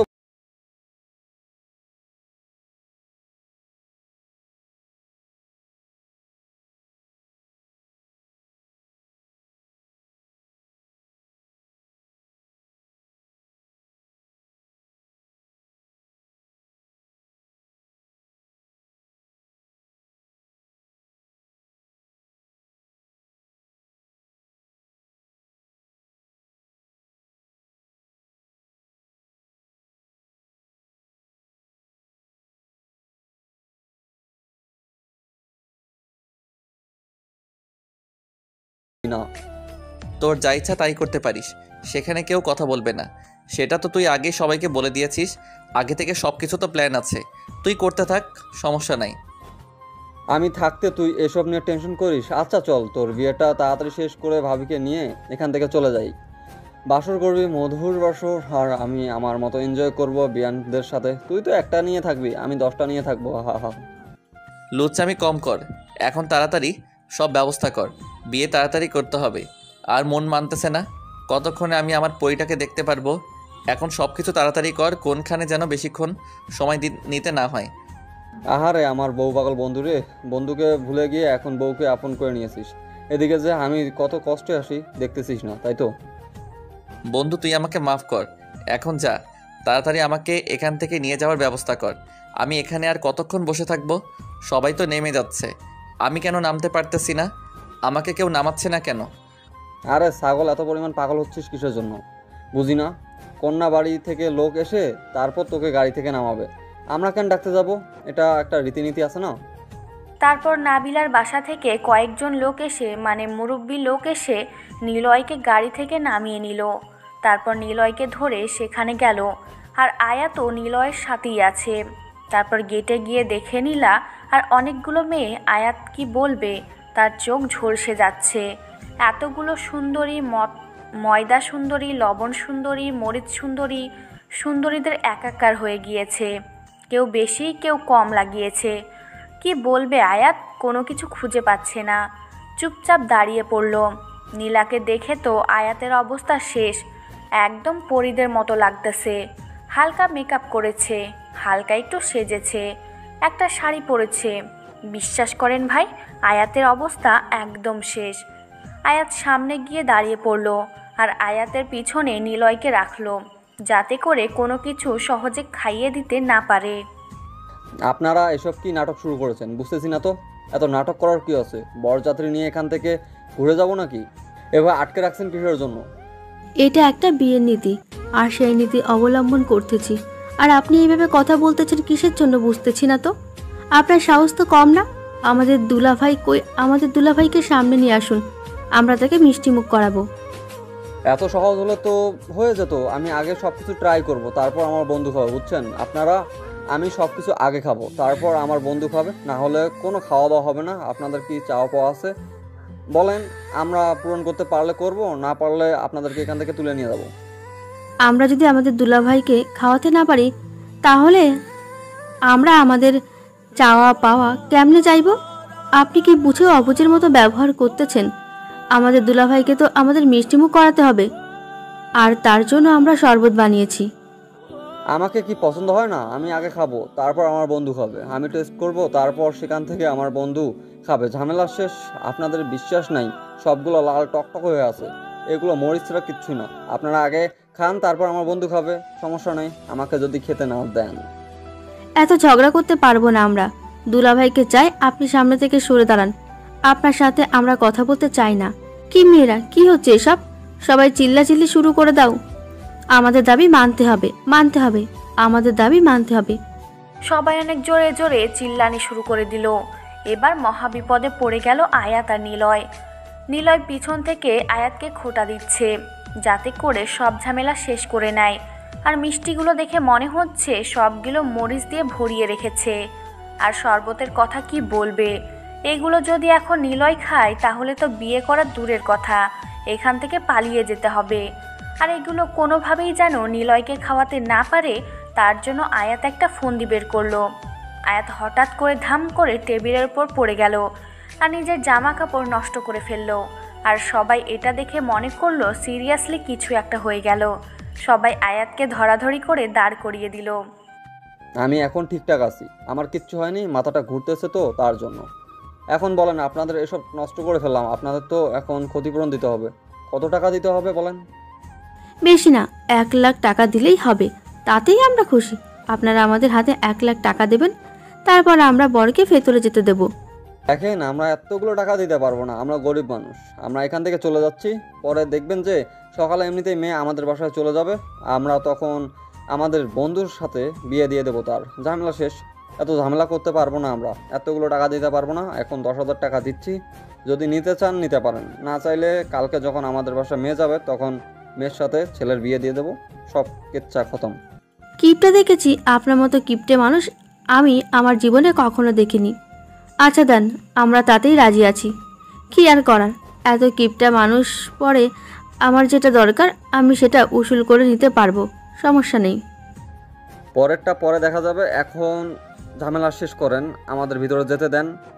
আর আমি অনেক ক্লান্ত, এখন আমার জামা কাপড়ের অবস্থা খুব খারাপ, আমাকে এসব চেঞ্জ করতে হবে। আপনার মতো অভিনয় বাস ছেলে আমি জীবনে সত্যি দেখি নাই। আপনি ইচ্ছাকৃতভাবে আমাদের সব খাবার নষ্ট করে দিয়েছেন, আমি সেটা ভালো করেই জানি। কিন্তু একটা কথা মাথায় রাখবেন, আমার দুলাভাইকে তো আমি মিষ্টিমুখ করাবই। তারপর সেখানে কয়েকজন মুরব্বি এসে রাগারাগি করলো যে টাকা দিয়েছে তারপরও এত কথা কিসের। বরযাত্রী তাড়াতাড়ি যেন ভিতরে নিয়ে যাওয়া হয়, তার জন্য সবাই তৎপর হয়ে উঠল। আর রাত অনেক হচ্ছে, বিয়েটা তাড়াতাড়ি সম্পূর্ণ করতে হবে, খাওয়া দাওয়া করতে হবে। বরযাত্রী কন্যাকে নিয়ে চলে যাবে, অনেক কাজ বাকি আছে। আর এখানে যদি সব সময় নষ্ট করে তাহলে তো হয় না। নিলয় আয়াতের সাথে গিয়ে তাকে যেখানে বসা উচিত সেখানে বসিয়ে দিল। আয়াত সেখানে নিলয়কে বসিয়ে দিল। তারপর সবাই অনেক মজা মাস্তি করা শুরু করলো। কাজী সাহেব এসে বিয়ে পড়ানো শুরু করে দিল। সব কিছু ঠিকঠাক মতো হয়ে গেল। তারপর কন্যার কাছ থেকে সব কিছু জেনে শুনে কন্যার মতামত নিয়ে বিয়েটা সম্পূর্ণ করে দিল। তারপর খাওয়া দাওয়া শেষ, সব ঝামেলা শেষ। এখন কন্যা বিদায় দিবে। তখন নাবিলা যেটা কান্না শুরু করে দিল। নিলয় এমন হাসি পাচ্ছে, মনে হয় হেসে তার পেটে যাচ্ছে। ভিতরে ভিতরে আয়াতকে ডেকে এনে আয়াতের সাথে কথা বলতেছে আর হেসে কুটি কুটি হয়ে যাচ্ছে। তার ভিতরে এত হাসি পাচ্ছে নাবিলার এত কান্না দেখে। আয়াত বিষয়টা বুঝতে পারলো, তার বন্ধুকে ঠিকঠাক করলো। তারপর সব কিছু শেষ, এখন নীলা নাবিলার সাথে যাবে আর আয়াতের সুযোগ হয়ে গেল। তারপর কন্যা নিয়ে নিলয় চলে আসলো। আর বাসায় দুজনে আসার পথে কেউ কথা বলেনি, কারণ নাবিলা অনেক কান্না করতেছিল। নাবিলা নিলয়ের কাঁধে মাথা রেখে শুয়েছিল।